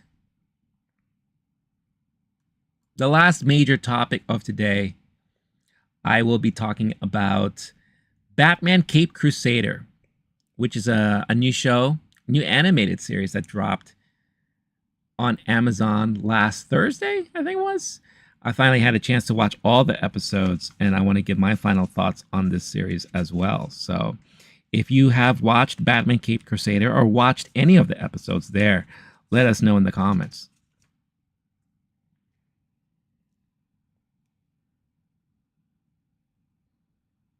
Arnold saying, why don't they build 200 of these huge crossbows in a row and shoot them at the same moment? That could get 5 dragons out of the sky at once. The reason why they can't do that is because that would end the war so fast that there's no more story to tell.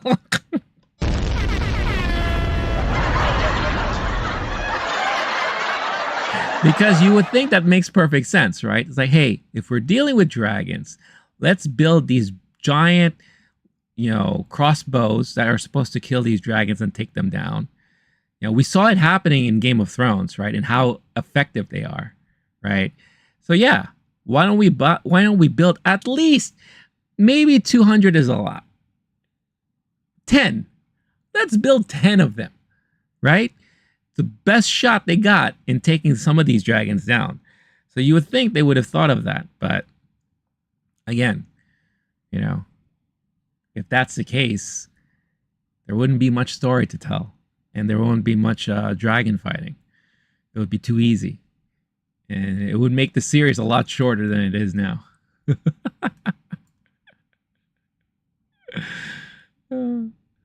But yeah, if this was the real army like today, oh, you could expect them to have like 500 of those things ready, locked and loaded, just to take them dragons out, for sure.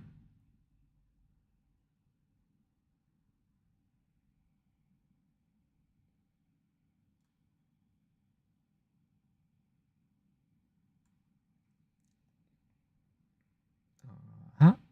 Ba-da-ba-da-ba-ba-boo-da. Do-do-do-do-do.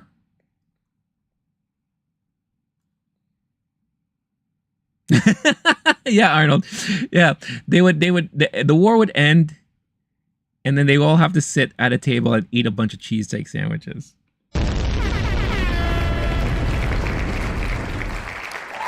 It'll be like the ending of Avengers, the first Avengers, when they all were sitting at the table eating shawarma. It's going to be just a bunch of them just eating cheesesteak sandwiches. That's it. You see Ulf with his feet up. Well, Ulf will probably end up dying because he's a doofus. He's an idiot. And who knows? Maybe he'll surprise us. Maybe he'll surprise us come the Dance of the Dragons there. So cannibal eat a human cheesesteak. It's just basically just a pile of human bodies, and they sprinkled some cheese on it. And Cannibal's going to town like, yes, this is the best meal I've ever had. And hopefully he won't get indigestion or heartburn. Because when a dragon gets heartburn, steer clear. You don't want to be anywhere near a dragon that has heartburn. Because that'll be the worst. That'll be the end of you if you happen to be in that fire line. So be wary of a dragon that eats cheesesteak.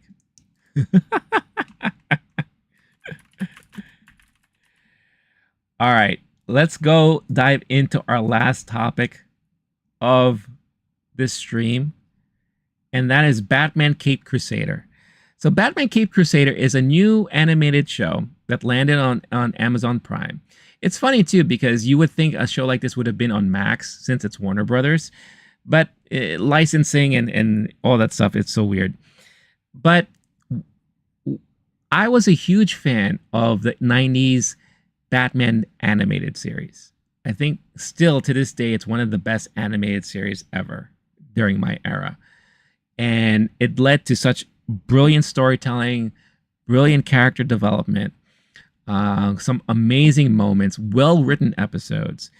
And when I found out that Bruce Timm was going to be heading the creation of this series, along with J.J. Abrams and Matt Reeves, I was very intrigued. And I love that they were going with a different aesthetic of it looking like something straight out of the 1950s. This truly felt like a noir crime drama. It almost, what I said, it kind of reminded me of like a Dick Tracy, like how Dick Tracy was in animated form back in the day. And they took a lot of liberties with the universe here because, again, this is to be considered more of like an Elseworlds type of universe here. But it also felt very like year one Batman. You can tell that this is still early on in Batman's career. He treats Alfred very poorly, which is kind of weird, where he really mainly sees Alfred as the help, and he treats him as such. But then at the end of the season, you get to see it turn around a little bit. You get Barbara Gordon, who is a public defendant, a DA. So she is like a lawyer. Commissioner Gordon is still her father and all that. But the biggest changes that we saw were with the bad guys, were with the villains, with the Rogues Gallery. We have a female penguin who is a cabaret dancer who's also trying to be a crime boss. A different origin for Clayface. Somewhat of a different origin for Catwoman, but she remains somewhat the same. I love the Harley Quinn spin on it. How she's not so reliant on the Joker, but she's kind of like her own person.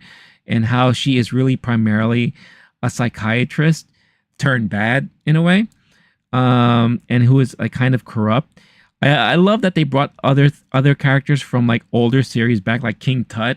We got to see him in one of the episodes. Gentleman Ghost, who is very I believe we saw that character portrayed in the original in the 90s animated series, but also in the comic books. I'm not familiar with who the character was in episode 7, or Natalia, who we saw in episode 8. I think her full name is Natalia Knight.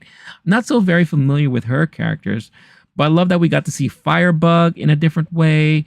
And of course, the birth of Two-Face, good old Harvey Dent there.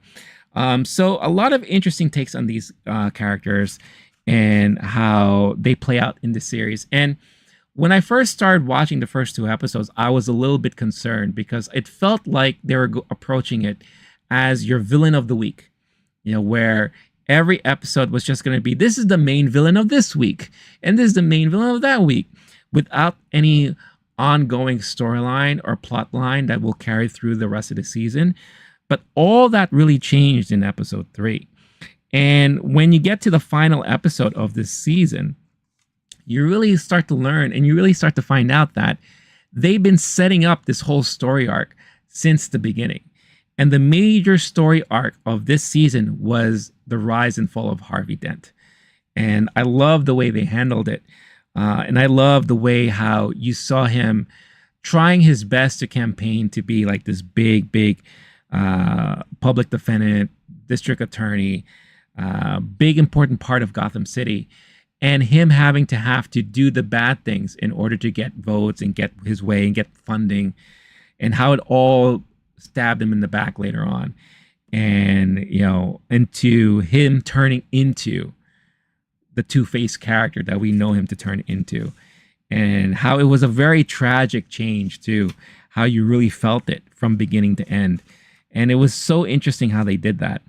I love the progression of the characters of Barbara Gordon, of Renee Montoya, the detective that works with Commissioner Gordon, the corruption and the breakdown of the police force in Gotham City.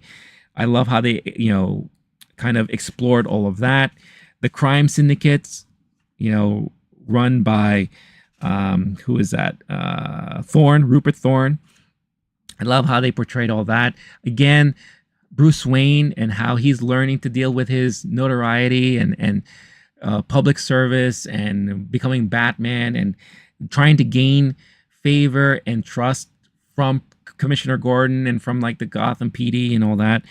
Because the episodes and the series ends still as him being like this weird vigilante that no one knows if they could still trust. There's no invention of the bat signal or anything like that. He has a phone number that Barbara can call if she needs help, which I thought was kind of hilarious. But also just the way that they took care of the animation and how it felt very noir, like a noir film that you were watching. How when certain people were driving their cars and they focus a lot of the lights on the eyes. It's just really, really interesting to see all of that stuff. So I thought the series was done really well and was treated very well. If you're okay with the changes and you're okay with the way they kind of changed your ideas and thoughts on certain villains here and there, then I think this show is very worth the watch. If anything, it was worth it because of the storytelling and the writing. The writing was so good in the show. And I think overall, I would give this a 4 out of 5 stars as far as series is concerned. The animation was very well done, even though it doesn't compare to the original animated series animation, but I thought what they did here was very unique and different. And I really appreciate it for that. But I think at the end of the day, it's really all in the writing. The writing was so good in this. So much so that I highlighted some of my favorite episodes that really stood out to me the most. The first one that stood out to me was the Catwoman episode, because you got to see, again, instead of giving us an origin story of Batman, we got to see that through flashbacks and through the treatment and his time with Dr. Quinzel, who is the psychiatrist, that Bruce is still dealing with a lot of stuff from the past. And how when he encounters Catwoman, how they are very similar in a lot of different ways. And yeah, we've seen that portrayed in series before, in comic books before, and in the movies and all that.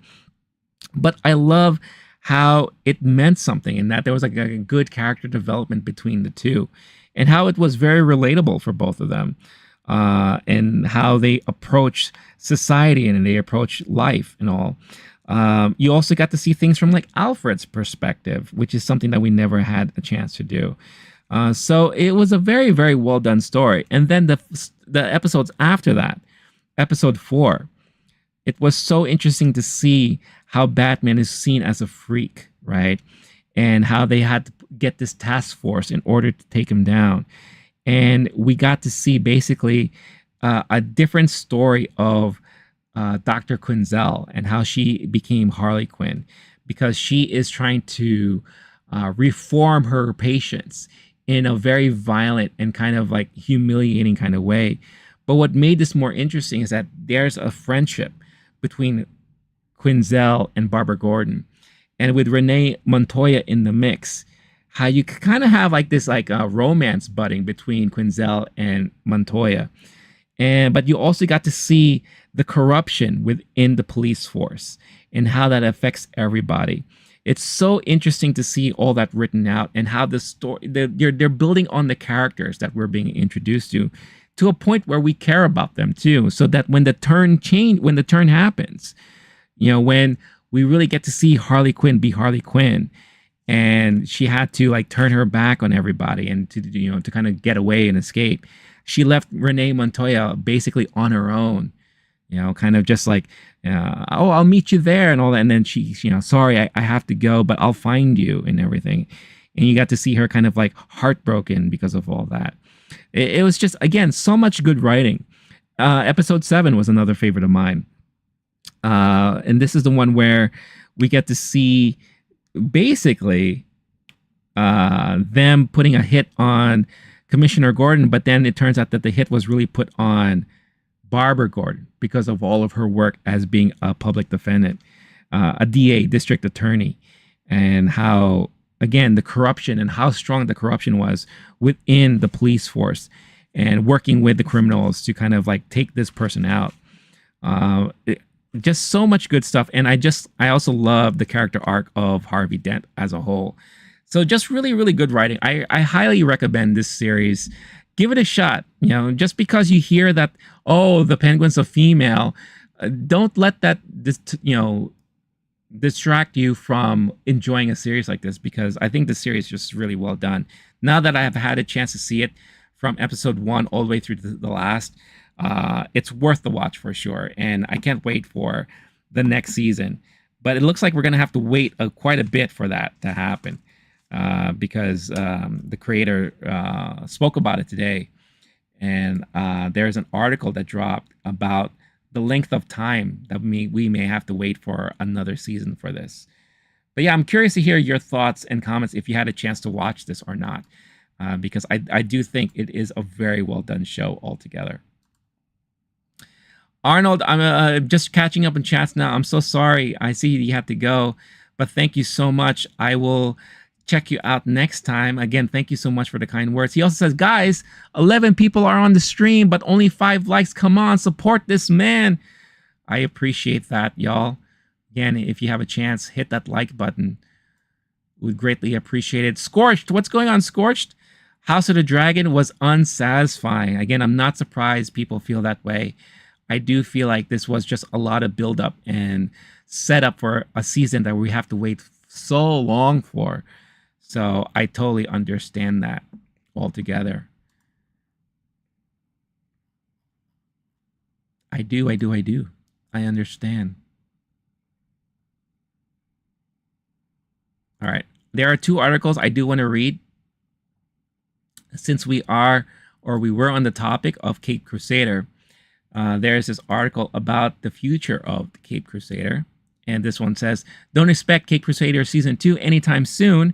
Following the launch of Batman Caped Crusader on Prime Video this past week, the question has been raised as to when we'll see a second season. The well-reviewed series was renewed for a second run back in March last year when Amazon picked it up, with at least 10 more episodes on the way. However, series creator and showrunner Bruce Timm says despite that renewal coming over a year ago, it's going to be a while before the next 10 episodes hit screens. Speaking with The Wrap, Timm was asked about the status of the second season. Quote, we are still working on the scripts and starting to record. We've got a long way to go. Timm and executive producer James Tucker add that they are hopeful for the streamer will order future seasons. Timm says, I'm assuming if the numbers are good, they'll probably want more. Tucker adds, we're only doing 10 episodes a pop, so it's not like we're bored yet. Matt Reeves, J.J. Abrams, and Ed Brubaker also executive produced the series, which stars the like of Hamish Linklater, Christina Ricci, who voices Catwoman, who is fantastic in that role, Toby Stevens, Jamie Chung, Minnie Driver, and Reed Scott. So there you go. The fate of Caped Crusader all lies on you guys. The more you watch it, the more you support it, the more they will do. So I'm curious. Do you want more of the Caped Crusader? I do. I definitely do. The last article I do want to read for today is about House of the Dragon. And this is big news for a lot of fans. So I'm sure a lot of people will be really interested in hearing this. House of the Dragon creator says show will end with season 4 and defends the mellow finale. Ryan Condal answered burning questions about the season 2 finale and says the show will likely end with season 4. I apologize for the wait, but we're going to pull off a hell of a win with the Battle of the Gullet. House of the Dragon co-creator and showrunner took some questions from the press on Monday, following a second season finale that had some fans feeling shortchanged. As we are seeing here in the chat and in the comments, a lot of people feel that way. And like I said, I am not surprised by that. I'm not. I totally understand. I kind of feel the same way too, even though I enjoyed the episode. In a virtual press conference moderated by journalist Joanna Robinson, showrunner Ryan Condal was asked about the 8-episode second season ending right before a highly anticipated battle sequence, the decision to include a surprise Daenerys Targaryen cameo, and more. In one bit of news, Condal confirmed that the series will very likely conclude with season 4. No, I think it's 4, he said when asked if the fantasy drama will run 5 seasons. And he noted the rest of the story's plan was mapped out after the first season. He also said season 3 will go into production early next year. In addition, the next season will likely also consist of 8 episodes. Again, one of the problems I'm seeing here is that they're trying to expand and lengthen a story that takes place all in one book. And that could hurt it or not. In the long run, I guess we will see when the future seasons come out. About the finale and the decision to push the Battle of the Gullet to season 3, Condal gave a lengthy reply, but it seemed to come down to resource management. One of the challenges making television at any scale is nobody has infinite time and resources, he said. When you're a showrunner, you're always in the position of having to balance storytelling and the resources that you have available to tell that story.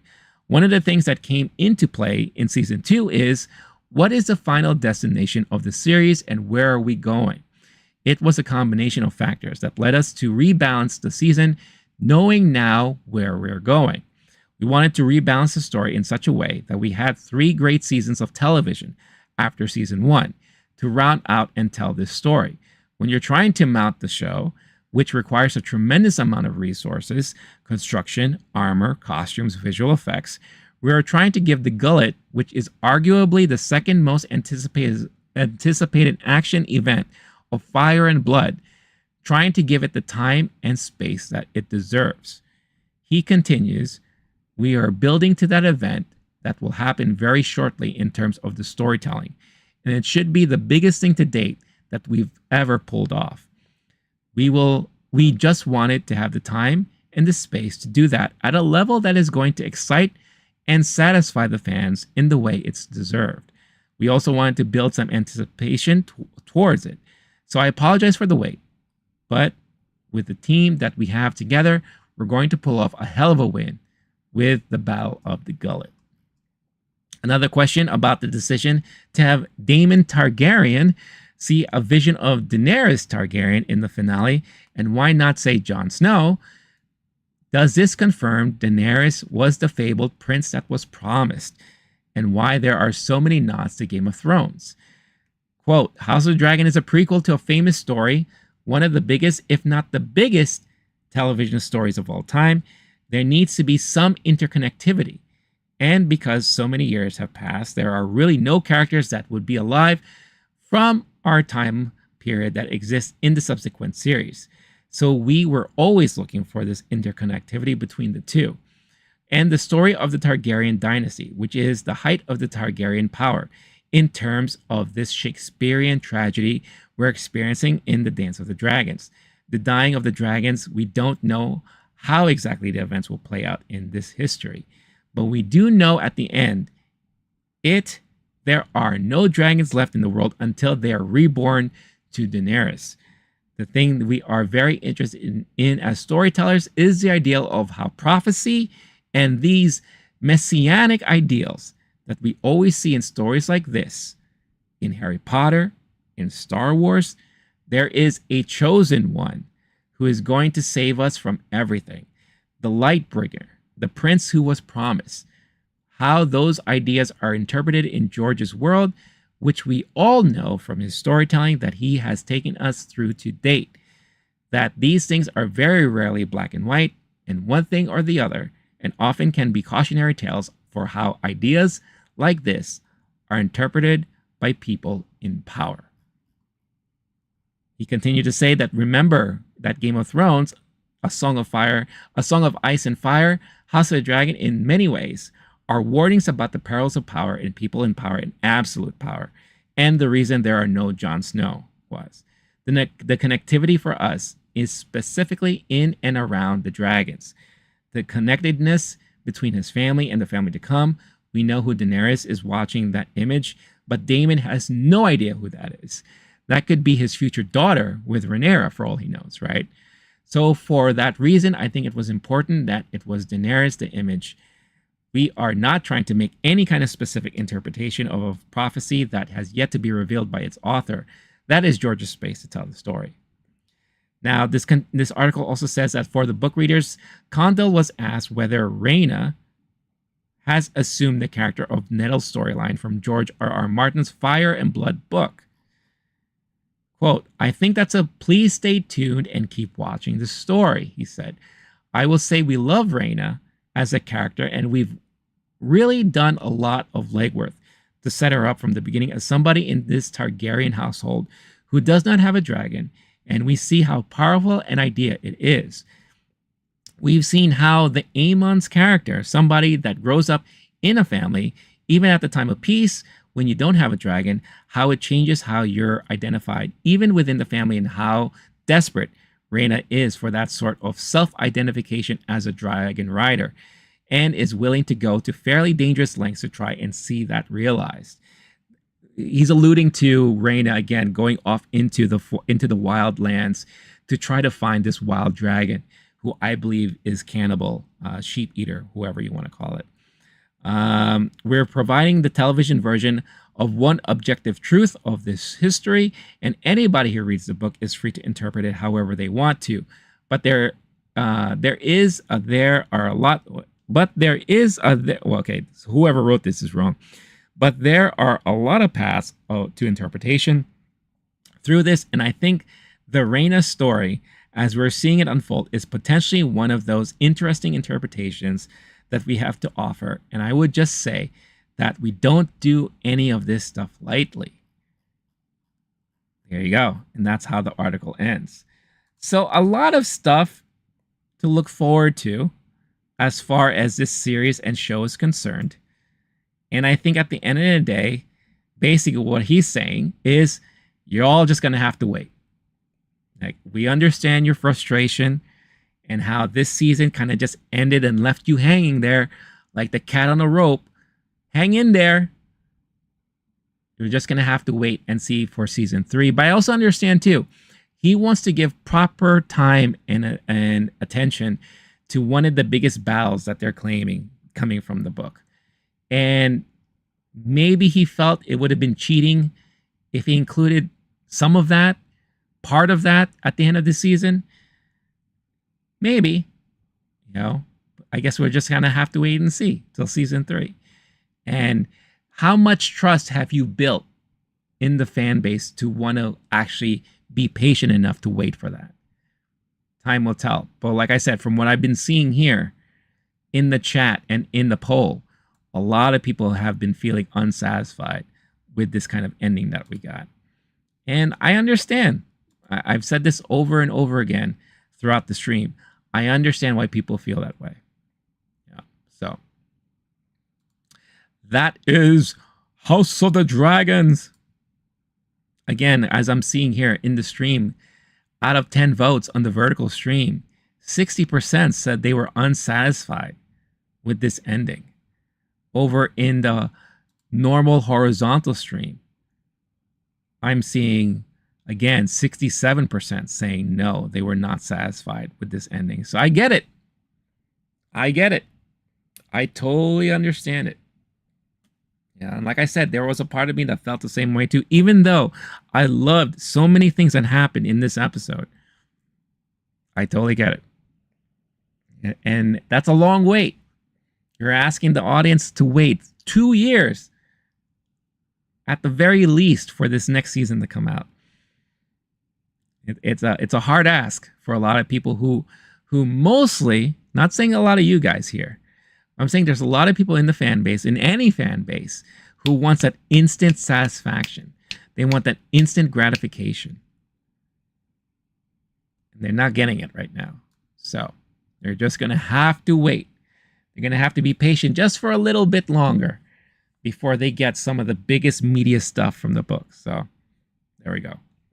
And I'm willing to wait. We'll see what happens.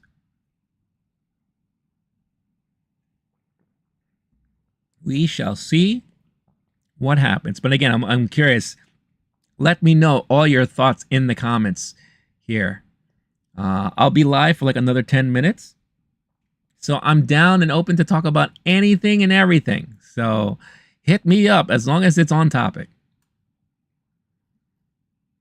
And then like 5 minutes before this, I leave for the day, I'll close out the polls and then we'll see what the final tallies are overall for everything.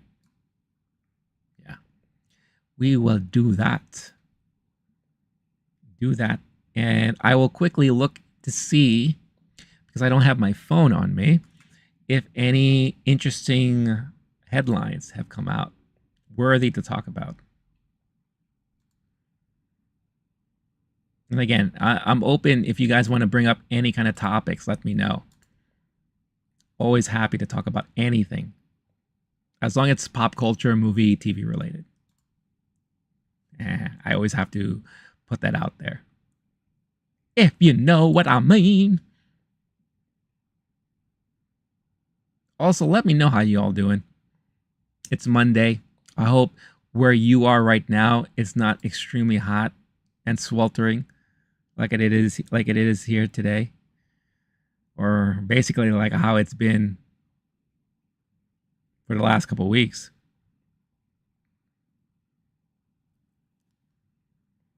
Oh, this is interesting. Okay. Interesting article that Matt Damon and Ben Affleck are working on a Hulk Hogan movie that will center around the whole Gawker scandal. That's fascinating.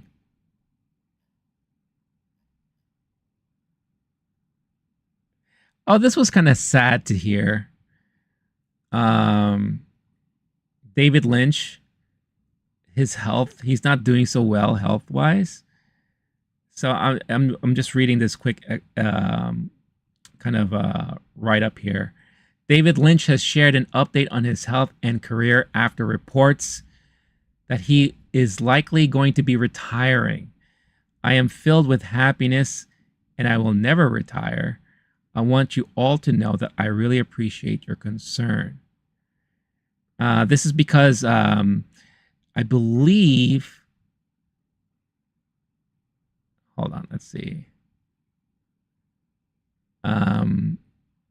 He can't leave his house right now because he has respiratory problems. So he has to direct remotely now, which is very sad. Here, we'll read this right now. This is one of our primary directors in movies right now. Been for some time. Director David Lynch gives health update, can no longer leave the house. The Blue Velvet director says he's now housebound with emphysema, but will never retire, according to him.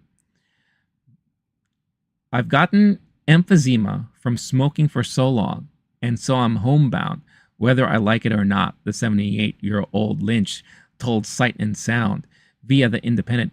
It would be very bad for me to get sick, even with a cold.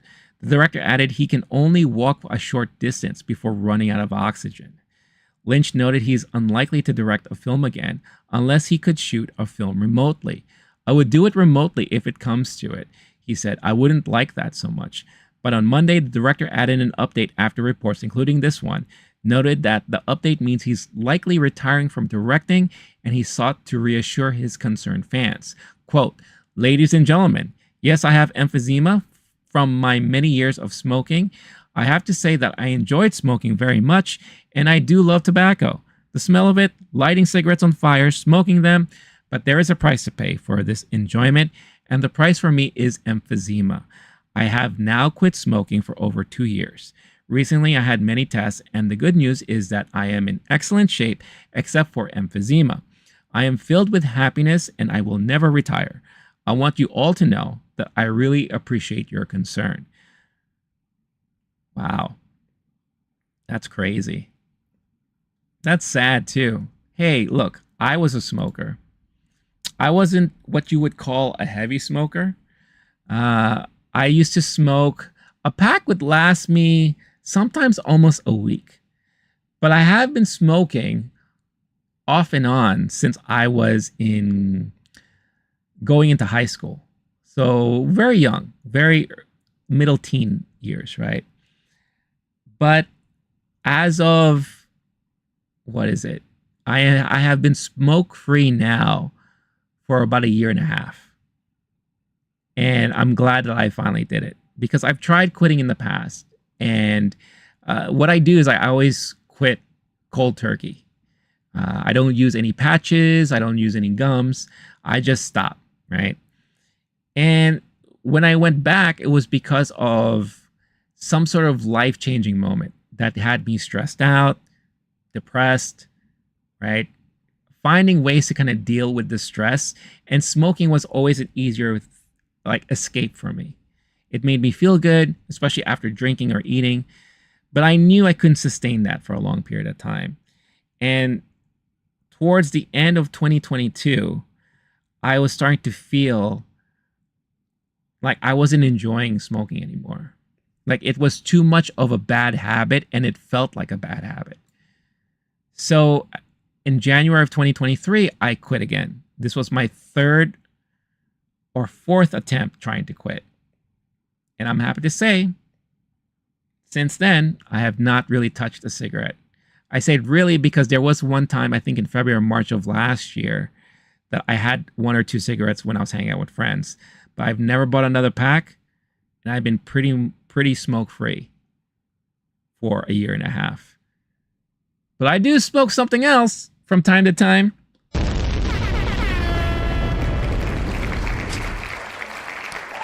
And it's pretty good. I enjoy it.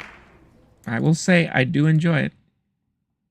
But yeah, but it's sad news about David Lynch. Again, one of the best directors out there.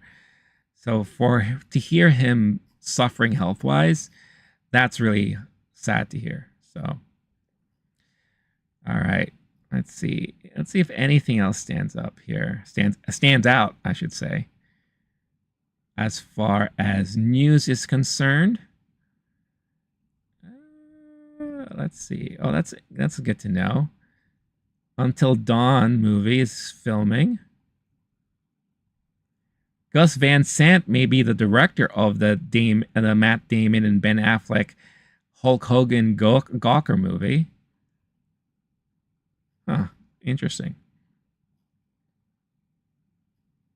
Oh, by the way, if you haven't seen Deadpool and Wolverine yet, then you're basically going to be shit out of luck on social media because now Ryan Reynolds, Hugh Jackman, and other people who, were part of the movie, now they're starting to leak all of the cameos and all of the surprises from the movie. So, again, if you haven't seen the movie yet, unfortunately, there's no escaping it at this point.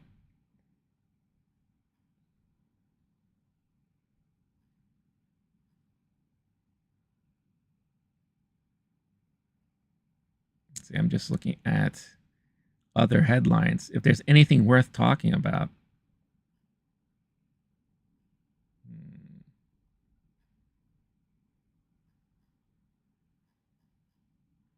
It's been kind of a slow news day, which is not bad.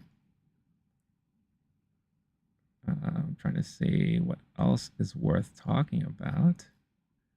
Yeah, see, I'm seeing Ryan Reynolds releasing a whole bunch of spoiler pics from the movie. So, like I said, if you haven't seen it yet, now's not, and then you're gonna get spoiled. That's it. End of story. All right, let us end the polls.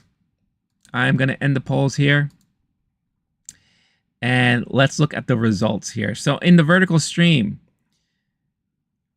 the question, were you satisfied with the House of Dragon Season 2 ending?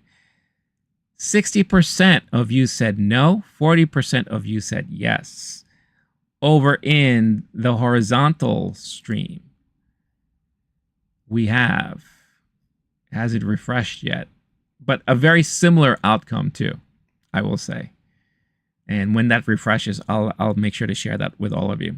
So I'm going to be closing up shop now. I'm getting ready to do so. So again, if you have anything you'd like to say, comment, ask, leave it in the comments now and I'll address it. Also, again, reminder, don't forget, hit that like button. Would greatly appreciate it to anyone watching the stream right now. It would make us very happy here. I always appreciate all of your support every time. The next time I'll be back live is Friday. On Friday, I'll be talking about the new Borderlands movie and Cuckoo, another new horror thriller movie, I guess, with Dan Stevens in it. So I'll be watching those movies on Thursday, and I'll be sharing my thoughts on it on Friday. And moving forward, the Wednesday streams may happen from time to time. If there isn't any major show that is released during the middle of the week, then the Wednesday streams are going to be wild cards. Some weeks I may have it, other weeks I may not. So best way to know if I'll have a Wednesday stream is to make sure that you're subscribed to the channel and check out my posts. I always update everyone through posts. I post almost on a daily basis. So I always love to communicate with everybody and share, little things that I've seen during the week, pictures. Every Tuesday, I run a trivia question for everyone to participate in. And I let people know what the latest movies are streaming on premium on demand, video on demand, to start your weekends off nicely, so that if you're looking for something new to watch, at least you know what is newly available every week. And on top of that, I always have my reviews and all. So definitely stay tuned for all of that stuff and subscribe if that all sounds very interesting to you. So, and again, I cannot be thankful enough for all of the support that I've been given, for a while now. Breaking 10,000 subscribers was major for me. And I was just very pleasantly surprised and pleased by that. And stay tuned. Again, I will be having a stream that will celebrate the 10,000 subscriber mark. I'll be having that within the next couple of weeks. So stay tuned to the channel for that announcement. And it'll be a nice 12-hour stream to enjoy with all of you guys. So stay tuned for that. Woo-hoo!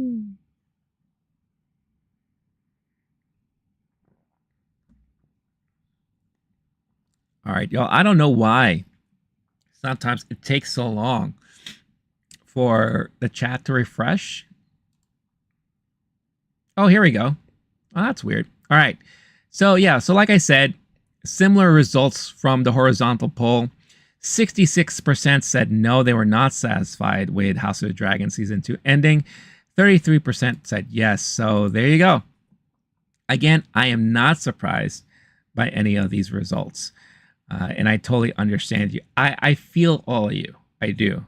There was a part of me that felt the same way. The minute it was cut to black, I was just like, whoa, that's it? That's all we got? So I get it. I totally get it. We'll just have to be patient for season 3. As patient as possible. But I'm going to head on out for now. So again, thank you so much for watching. I'll see all of you guys again on Friday, 3 p.m. Eastern Time with my review on Borderlands and Cuckoo. Hopefully I could see you there. If not, I hope to catch you some other time. So, without further ado, stay cool, stay classy, stay safe. I will catch all of you next time. Peace out, everybody.